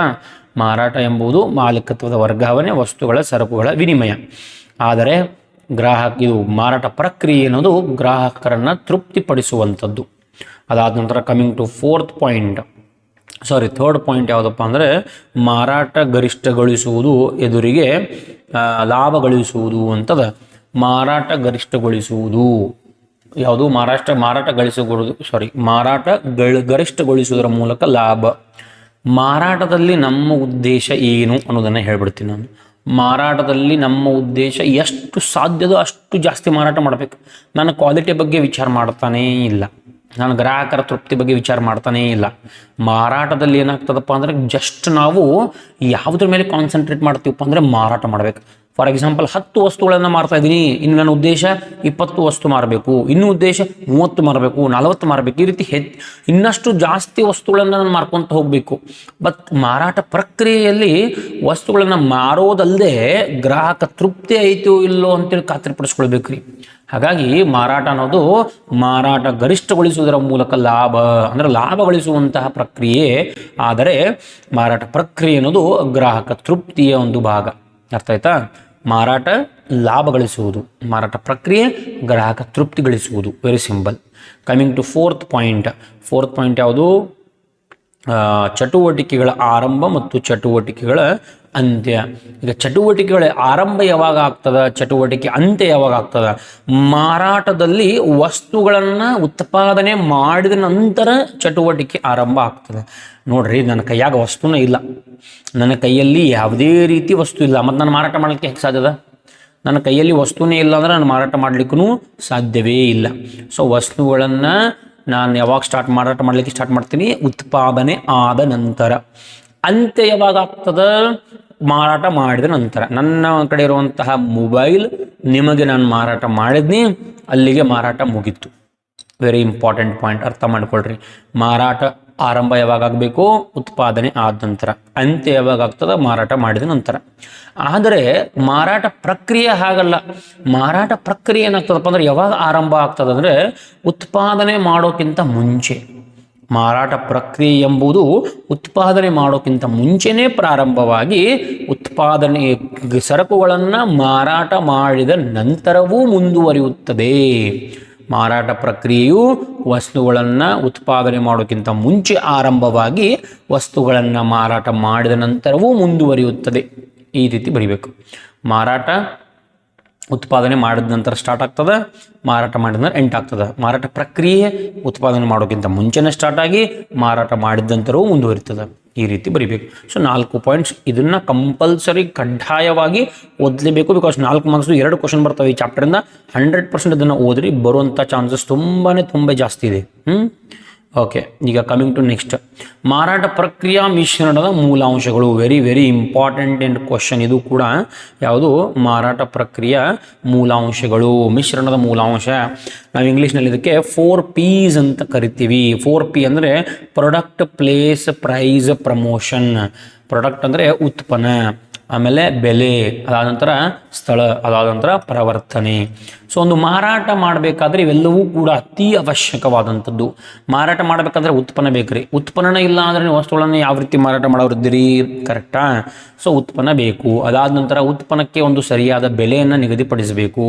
ಅದಾದ ನಂತರ ಅದಕ್ಕೆ ಮಾರಾಟ ಮಾಡಲಿಕ್ಕೆ ಒಂದು ಸ್ಥಳ ಅಂತ ಇರಬೇಕಲ್ಲ. ಫಾರ್ ಎಕ್ಸಾಂಪಲ್, ಈಗ ನೀವು ತೆಂಗಿನಕಾಯಿ, ಕರ್ಪೂರ, ಉದ್ಬತ್ತಿ ಇವನ್ನೆಲ್ಲ ಎಲ್ಲಿ ಮಾರ್ತೀರಿ? ಉದ್ಕಡ್ಡಿ ಎಲ್ಲಿ ಮಾರ್ತೀರಿ? ದೇವಸ್ಥಾನದ ಮುಂದ್ಗಡೆ. ಬಿಕಾಸ್ ದೇವಸ್ಥಾನಕ್ಕೆ ಭಕ್ತರು ಆಗಮಿಸ್ತಾ ಇರೋದ್ರಿಂದ ಇದು ಜಾಸ್ತಿ ಮಾರಾಟ ಮಾಡುವಂಥ ಸಾಧ್ಯತೆ ಇರ್ತದೆ. ಸೊ ಜನದಟ್ಟಣೆ ಇರುವಂಥ ಪ್ರದೇಶಗಳಲ್ಲಿ ನೀವು ಮಾರಬೇಕು. ಹಾಗಾಗಿ ಸ್ಥಳ ಕೂಡ ವೆರಿ ಇಂಪಾರ್ಟೆಂಟ್. ಅದಾದ ನಂತರ ಪ್ರವರ್ತನೆ. ವಸ್ತು ಅದ ನಿಮ್ಮ ಹತ್ರ ಉತ್ಪನ್ನ ಅದ, ಅದಕ್ಕೊಂದು ಬೆಲೆ ಕೂಡ ನಿಗದಿಪಡಿಸಿದಿರಿ, ಮಾರಲಿಕ್ಕೆ ಒಂದು ಸ್ಥಳ ಕೂಡ ಮಾಡಿದಿರಿ, ಬಟ್ ಪ್ರವರ್ತನೆ ಮಾಡ್ತಾ ಇಲ್ಲ. ಪ್ರವರ್ತನೆ ಅಂದರೆ ಜಾಹೀರಾತು ಮಾಡ್ತಾ ಇಲ್ಲ, ಪ್ರಚಾರಣೆ ಮಾಡ್ತಾ ಇಲ್ಲ, ಅಡ್ವರ್ಟೈಸ್ಮೆಂಟೇ ಮಾಡ್ತಾ ಇಲ್ಲ. ಈಗ ನೋಡ್ರಿ, ನಾವು ಪ್ರತಿಯೊಂದು ವಿಡಿಯೋ ಅಪ್ಲೋಡ್ ಮಾಡಿದ ನಂತರ ಗ್ರೂಪ್ನಲ್ಲಿ ಹಾಕ್ತೀವಿ, ವಾಟ್ಸಪ್ ಗ್ರೂಪ್ ಮಾಡಿದ್ದೀವಿ, ಸ್ಟೇಟಸ್ನಲ್ಲಿ ಹಾಕ್ತೀವಿ, ಇನ್ಸ್ಟಾಗ್ರಾಮ್ನಲ್ಲಿ ಹಾಕ್ತೀವಿ. ಸೊ ನಾನು ಏನು ಮಾಡ್ತಾ ಇದ್ದೀನಿ? ನಾನು ಪ್ರಚಾರ ಮಾಡ್ತಾ ಇದ್ದೀನಿ, ಪಬ್ಲಿಸಿಟಿ ಮಾಡ್ತಾ ಇದ್ದೀನಿ, ಜಾಹೀರಾತು ಮಾಡ್ತಾ ಇದ್ದೀನಿ. ನಾನು ಈ ರೀತಿ ಮಾಡ್ತಾನೆ ಇರಲಿಲ್ಲ ಅಂದರೆ ನಿಮಗೆ ನಾನು ಯಾವ ರೀತಿ ರೀಚ್ ಆಗ್ತಾ ಇದ್ದೀನಿ? ರೀಚ್ ಆಗಲಿಕ್ಕೆ ಸಾಧ್ಯನೇ ಆಗ್ತಾ ಇರಲಿಲ್ಲ. ಕರೆಕ್ಟಾ? ಸೊ ಯಾವಾಗಲೂ ವಸ್ತು, ಬೆಲೆ, ಸ್ಥಳಕ್ಕಿಂತನೂ ಈ ಜಾಹೀರಾತು ಅನ್ನೋದು ಕೂಡ ಇಂಪಾರ್ಟೆಂಟ್. ಜನರಿಗೆ ಗೊತ್ತಾಗಬೇಕ್ರಿ, ಮಂದಿಗೆ ಅದು ಗೊತ್ತಾಗಬೇಕು ಅಂದಾಗನ ಅದು ಅದರ ಬೆಲೆ ಗೊತ್ತಾಗ್ತದೆ. ಅರ್ಥ ಆಯ್ತಾ? ಸೊ ಹಾಗಾಗಿ ಇಲ್ಲಿ ಫಸ್ಟ್ ಯಾವುದಪ್ಪ ಅಂದರೆ ಉತ್ಪನ್ನ. ಈಗ ನೋಡ್ತಾ ಇರ್ಬೋದು ನಿಮ್ಮ ಸ್ಕ್ರೀನ್ ಮೇಲೆ ಬಹಳಷ್ಟು ಪಾಯಿಂಟ್ಸ್ಗಳನ್ನು ಅವ್ರು ಕೊಟ್ಟಿದ್ದಾರೆ. ಇಲ್ಲಿ ಅಂದರೆ ಒಂದು 5-6 ಲೈನ್ಸ್ಗಳನ್ನು ಎಕ್ಸ್ಪ್ಲೇನ್ ಮಾಡಿದ್ರೆ ಇಷ್ಟು ಬರೆಯುವಂಥ ಅವಶ್ಯಕತೆ ಇಲ್ಲ. 3 to 4 ಲೈನ್ಸ್ ಆರ್ ಇನಫ್. ಒಂದು ಪಾಯಿಂಟ್ಗೆ 3-4 ಲೈನು ಸಾಕಾಗುತ್ತದೆ. ಉತ್ಪನ್ನ ಎಂದರೇನು? ಇದನ್ನು ಯಾವ ರೀತಿ ಬರೀಬೇಕು? ಉತ್ಪನ್ನವೆಂದರೆ ಮಾರುಕಟ್ಟೆಯಲ್ಲಿ ಮಾರಾಟಕ್ಕಾಗಿ ನೀಡಲಾದ ಸರಕು ಅಥವಾ ಸೇವೆಗಳು. ವೆರಿ ಸಿಂಪಲ್, ಇಷ್ಟ ಬರೆದ್ರೆ ಸಾಕು. ಉತ್ಪನ್ನವೆಂದರೇನು? ಮಾರಾಟಕ್ಕಾಗಿ ನೀಡಲಾಗಿರುವ ಸರಕು ಮತ್ತು ಸೇವೆಗಳು ಅಥವಾ ಬೆಲೆಯುಳ್ಳ ಯಾವುದಾದರೂ ವಸ್ತುಗಳು ಅಂತ ಬರೀರಿ. ಆಮೇಲೆ ಏನು ಮಾಡಿರಿ? ಕೆಲವೊಂದು ಉದಾಹರಣೆಗಳನ್ನು ಬರೆಯುವಂತಹ ಕೆಲಸವನ್ನು ನೀವು ಮಾಡಿರಿ. ಇದೇ ರೀತಿ ಹಿಂದೂಸ್ತಾನ್ ಯೂನಿಲಿವರ್ ಲಿಮಿಟೆಡ್ ಇವರು ಮಾರುವಂಥ ವಸ್ತುಗಳು. Very simple. ಉತ್ಪನ್ನ ಅಂದ್ರೆ ಏನು? ಜಸ್ಟ್ ಒಂದೇ ಲೈನ್ ಐತಿಲ್ಲ, ಅದಷ್ಟೇ ಬರೀರಿ. ಉತ್ಪನ್ನವೆಂದರೆ ಮಾರುಕಟ್ಟೆಯಲ್ಲಿ ಮಾರಾಟಕ್ಕಾಗಿ ನೀಡಲಾದ ಸರಕು ಅಥವಾ ಸೇವೆ. ಇಷ್ಟು ಬರೆದ್ರಿ. ಉದಾಹರಣೆ ಬರೀರಿ. ಉದಾಹರಣೆ, ಹಿಂದೂಸ್ತಾನ್ ಯೂನಿಲಿವರ್ ಲಿಮಿಟೆಡ್ ಇವರು ಮಾರುವಂತಹ toothpaste, Lifebuoy soap, Lux soap, ಈ ರೀತಿ 3-4 ಉದಾಹರಣೆ ಬರೆದ್ಬಿಟ್ರೆ 3 ಲೈನ್ಸ್ ಆಗಿ ಬಿಡ್ತದೆ, ಸಾಕು. ಅದಕ್ಕಿಂತ ಜಾಸ್ತಿ ಎಕ್ಸ್ಪ್ಲನೇಷನ್ ಬೇಕಾಗಿಲ್ಲ. ಕಮಿಂಗ್ ಟು ನೆಕ್ಸ್ಟ್, ಎರಡನೇದು ಯಾವುದಪ್ಪ ಅಂದರೆ ಬೆಲೆ. ಈಗ ಬೆಲೆ ಎಂದರೆ ಏನು? ಅದು ಕೂಡ ಒಂದೇ ಲೈನ್ನಲ್ಲಿ ಬರೀರಿ. ಬೆಲೆ ಎಂದರೆ ಗ್ರಾಹಕರು ಉತ್ಪನ್ನವನ್ನು ಪಡೆಯಲು ಪಾವತಿಸಬೇಕಾದ ಹಣದ ಮೊತ್ತ ಅಂತ ಕರಿತೀನಿ. Very simple. ನಾನು ಏನು ಬಾಕ್ಸ್ ಮಾಡ್ತಾ ಇದ್ದೀನಿ ಆ ಬಾಕ್ಸ್ ನಿಮ್ಮ ಆನ್ಸರ್ ಶೀಟ್ನಲ್ಲಿ ಇರಲೇಬೇಕ್ರಿ. ಅರ್ಥ ಆಯ್ತಾ? ಬೆಲೆ ಎಂದರೆ ಗ್ರಾಹಕರು ಉತ್ಪನ್ನಗಳನ್ನು ಖರೀದಿ ಮಾಡಬೇಕು. ಖರೀದಿ ಮಾಡಲಿಕ್ಕೆ ಅವ್ರೇನು ಹಣ ಕೊಡ್ತಾರಲ್ಲ ಅದಕ್ಕೆ ನಾವು ಬೆಲೆ ಅಂತ ಕರಿತೀವಿ. ಪಾವತಿಸಬೇಕಾದ ಹಣದ ಮೊತ್ತ ಅಂತ ಕರಿತೀವಿ. ಇಷ್ಟು ಬರೆದ್ರೂ ಸಾಕಾಗಿ ಹೋಗ್ತದೆ. ಅದಾದ ನಂತರ coming to third point, that is ಸ್ಥಳ. ಸ್ಥಳ ಕೂಡ ವೆರಿ ಇಂಪಾರ್ಟೆಂಟ್. ಸ್ಥಳ ಅಥವಾ ಭೌತಿಕ ವಿತರಣೆಯ ಉದ್ದೇಶಿತ ಗ್ರಾಹಕರಿಗೆ ಸಂಸ್ಥೆ ಉತ್ಪನ್ನಗಳನ್ನು ಲಭ್ಯವಾಗುವಂತೆ ಮಾಡುವ ಎಲ್ಲ ಚಟುವಟಿಕೆ. ಇಲ್ಲಿ ಯಾವುದು ಇಂಪಾರ್ಟೆಂಟ್? ಉತ್ಪನ್ನಗಳನ್ನು ಲಭ್ಯವಾಗುವಂತೆ ಮಾಡುವ ಎಲ್ಲ ಚಟುವಟಿಕೆಗಳು. ಉತ್ಪನ್ನಗಳು ಗ್ರಾಹಕರಿಗೆ ಲಭ್ಯವಾಗಲಿ ಅಂತೇಳಿ ನೀವು ಏನೆಲ್ಲ ಮಾಡುತ್ತಿರೋದು ಎಲ್ಲವೂ ಕೂಡ ಸ್ಥಳದಲ್ಲಿ ಒಳಗೊಳ್ಳುತ್ತದೆ. ಅರ್ಥ ಆಯ್ತಾ? ಸೊ ಈ ರೀತಿ ಬರಿಬೇಕಾಗ್ತದೆ. ಅದಾದ ನಂತರ ಕಮಿಂಗ್ ಟು ಲಾಸ್ಟ್ ಪಾಯಿಂಟ್ ಯಾವುದಪ್ಪ ಅಂದರೆ ಪ್ರವರ್ತನೆ ವೆರಿ ಸಿಂಪಲ್ ಅದ. ನಾನು ಹೇಳ್ತೀನಿ ನೋಡ್ರಿ, ಅಲ್ಲೆಲ್ಲ ಬರೆದಿರುವಂಥದ್ದು ಏನು ಬರೀಬೇಕಾಗಿಲ್ಲ. ಪ್ರವರ್ತನೆ ಎಂದರೆ ಗ್ರಾಹಕರು ವಸ್ತುಗಳನ್ನು ಖರೀದಿಸುವಂತೆ ಮನವೊಲಿಸುವ ಪ್ರಕ್ರಿಯೆ. ಇಲ್ಲದ ನೋಡ್ರಿ, ಖರೀದಿಸುವಂತೆ ಮನವೊಲಿಸುವ ಚಟುವಟಿಕೆಗಳನ್ನು ಒಳಗೊಳ್ಳುತ್ತದೆ. ನಾನೇನು ಬಾಕ್ಸ್ ಮಾಡ್ತಾ ಇದ್ದೀನಿ ಇದನ್ನು ಮಾತ್ರ ಬರೀರಿ. 10-20 ಲೈನ್ ಬರುವಂಥ ಅವಶ್ಯಕತೆ ಇಲ್ಲರಿ. Just 4 marks. ಎಷ್ಟಂತ ಟೈಮ್ ಇತ್ತು ಸ್ಪೆಂಡ್ ಮಾಡ್ತೀರಿ? ಕರೆಕ್ಟಾ? 3-4 ಲೈನ್ಸ್ ಆರ್ ಎನಫ್. ಪ್ರವರ್ತನೆ ಎಂದರೆ ಗ್ರಾಹಕರು ವಸ್ತುಗಳನ್ನು ಖರೀದಿಸುವಂತೆ ಮನವೊಲಿಸುವುದು. ಮನವೊಲಿಸುವಿಕೆಗೆ ನಾವು ಪ್ರವರ್ತನೆ ಅಂತ ಕರಿತೀವಿ. Is it clear? ಸೊ ಈ 4 ಓದ್ರಿ. ಸೊ 4 ಮಾರ್ಕ್ಸ್ನಲ್ಲಿ 2 ಕೊಟ್ಟೆ ನಾನೀಗ. ಒಂದು ಮಾರಾಟ ಮತ್ತು ಮಾರಾಟ ಪ್ರಕ್ರಿಯೆ ನಡುವಿನ ವ್ಯತ್ಯಾಸ, ಮತ್ತೊಂದು ಮಾರಾಟ ಪ್ರಕ್ರಿಯೆ ಮಿಶ್ರಣದ ಮೂಲಾಂಶಗಳು. ಸೊ 2 ಕ್ವಶನ್ ಬರ್ತವೆ, 2 ಇಂಪಾರ್ಟೆಂಟ್ ಕೊಟ್ಟಿದ್ದೀನಿ. ಮತ್ತು ಯಾವುದಂತ ನೋಡೋದಾದರೆ ಯಾವ ಬೇಡ, ವಿಶಿಷ್ಟ ಉತ್ಪನ್ನ ಬೇಡ, ಕೈಗಾರಿಕಾ ಉತ್ಪನ್ನ ಬೇಡ, ಮುದ್ರೆನೂ ಬೇಡ, ಸರಕುಗಳ ಮಾರಾಟದಲ್ಲಿ ಸಂವೇಷ್ಟಿಸುವಿಕೆನೂ ಬೇಡ, ಗುರುತು ಪಟ್ಟಿನೂ ಬೇಡ. ಇನ್ನೊಂದು ಕೆಲಸ ಮಾಡ್ರಿ, ಇದನ್ನು ಓದ್ರಿ. ಯಾವುದು? ವಿಶಿಷ್ಟ ಉತ್ಪನ್ನಗಳ ಯಾವುದಾದ್ರೂ 4 ಲಕ್ಷಣ. ಇದನ್ನು ಓದ್ರಿ. ಇದನ್ನು ನಾನು ಎಕ್ಸ್ಪ್ಲೇನ್ ಮಾಡೋದು ಈಸಿ ಅದ. ಸೊ ಇದನ್ನು ಓದ್ರಿ. ಅವು 2 ಅಂತೂ 100% ಓದ್ರಿ. ಇದನ್ನು ಬಿಡ್ತಿರೋ ನಿಮಗೆ ಬಿಟ್ಟಿದ್ದು, ಬಿಕಾಸ್ ಹೇಳಕ್ಕೆ ಬರೋಂಗಿಲ್ಲ, ರಿಸ್ಕ್. 2 ಓದ್ತಾ ಇದ್ರಿ, 2 ಬರ್ತಾ ಇದೆ, 2 ಓದ್ತಾ ಇದ್ದೀರಿ ಅಂದರೆ ಅದು ಪ್ರಾಬ್ಲಮ್ ಆಗ್ತದೆ. ಸೊ 3 ಓದಿದರೆ ಒಂದು ಸ್ವಲ್ಪ ಸೇಫ್ ಅನ್ನಿಸ್ತದೆ. ಹಾಗಾಗಿ 3ನೇ ಆಪ್ಷನ್, ನೀವು ವಿಶಿಷ್ಟ ಉತ್ಪನ್ನಗಳ ಬಗ್ಗೆ ನೀವು ಓದ್ಕೊಳ್ಬೇಕಾಗ್ತದೆ. ಹಾಗಾಗಿ ಆ ಮೊದಲು ಎರಡು ಕಂಪಲ್ಸರಿ. ಮಾರಾಟ ಪ್ರಕ್ರಿಯೆ ನಡುವಿನ ವ್ಯತ್ಯಾಸ, 4 ಮಿಶ್ರಣದ ಮೂಲಾಂಶಗಳು. ಅದಾದ ನಂತರ ನಾನು ನೆಕ್ಸ್ಟ್ ಕ್ವಶನ್ ಇಲ್ಲಿ ಮುದ್ರೆ ಹೆಸರು ಏನು ಬೇಡ, ಸರಕುಗಳ ಸಮಷ್ಟಿಸುವಿಕೆ ಬೇಡ, ಗುರುತು ಪಟ್ಟಿನೂ ಏನು ಬೇಕಾಗಿಲ್ಲ, ಜಾಹೀರಾತಿನ ಆಕ್ಷೇಪಣೆಗಳು ಬೇಡ. ಆಮೇಲೆ ಆಯಿತು, ನಾನು ಡೈರೆಕ್ಟ್ಲಿ 8 ಮಾರ್ಕ್ಸ್ಗೆ ಬರ್ತೀನಿ ಈಗ. ಎಸ್, 8 ಮಾರ್ಕ್ಸ್ಗೆ ನೀವು ಮೊಟ್ಟ ಮೊದಲನೇದಾಗಿ ಓದಬೇಕಾಗಿರೋ question very very important. 8 mark ಒಂದು ಕ್ವಶನ್ ಇಲ್ಲಿ ಬರ್ತದೆ 100%. ಮಾರಾಟ ಪ್ರಕ್ರಿಯೆಯ 8 ಕಾರ್ಯಗಳನ್ನು ವಿವರಿಸಿ. 100% ಇದನ್ನು ಓದಲೇಬೇಕಾಗಿರುವಂತಹ ಕ್ವಶನ್ ಆಗಿರ್ತದೆ. ಮಾರಾಟ ಪ್ರಕ್ರಿಯೆ ಕಾರ್ಯಗಳು ಇದು 8 ಮಾರ್ಕ್ಸ್ಗೆ ಬರುವಂಥದ್ದು. ಇಲ್ಲಿ ನೋಡ್ರಿ, ನಿಮ್ಮ ಆನ್ಸರ್ ಶೀಟ್ನಲ್ಲಿ ಪೀಠಿಕೆ ಉಪಸಂಹಾರ ಎಲ್ಲಿ ಕೊಟ್ಟಿರಂಗಿಲ್ಲ, ಬಟ್ ಪೀಠಿಕೆ ಬರಿಬೇಕು.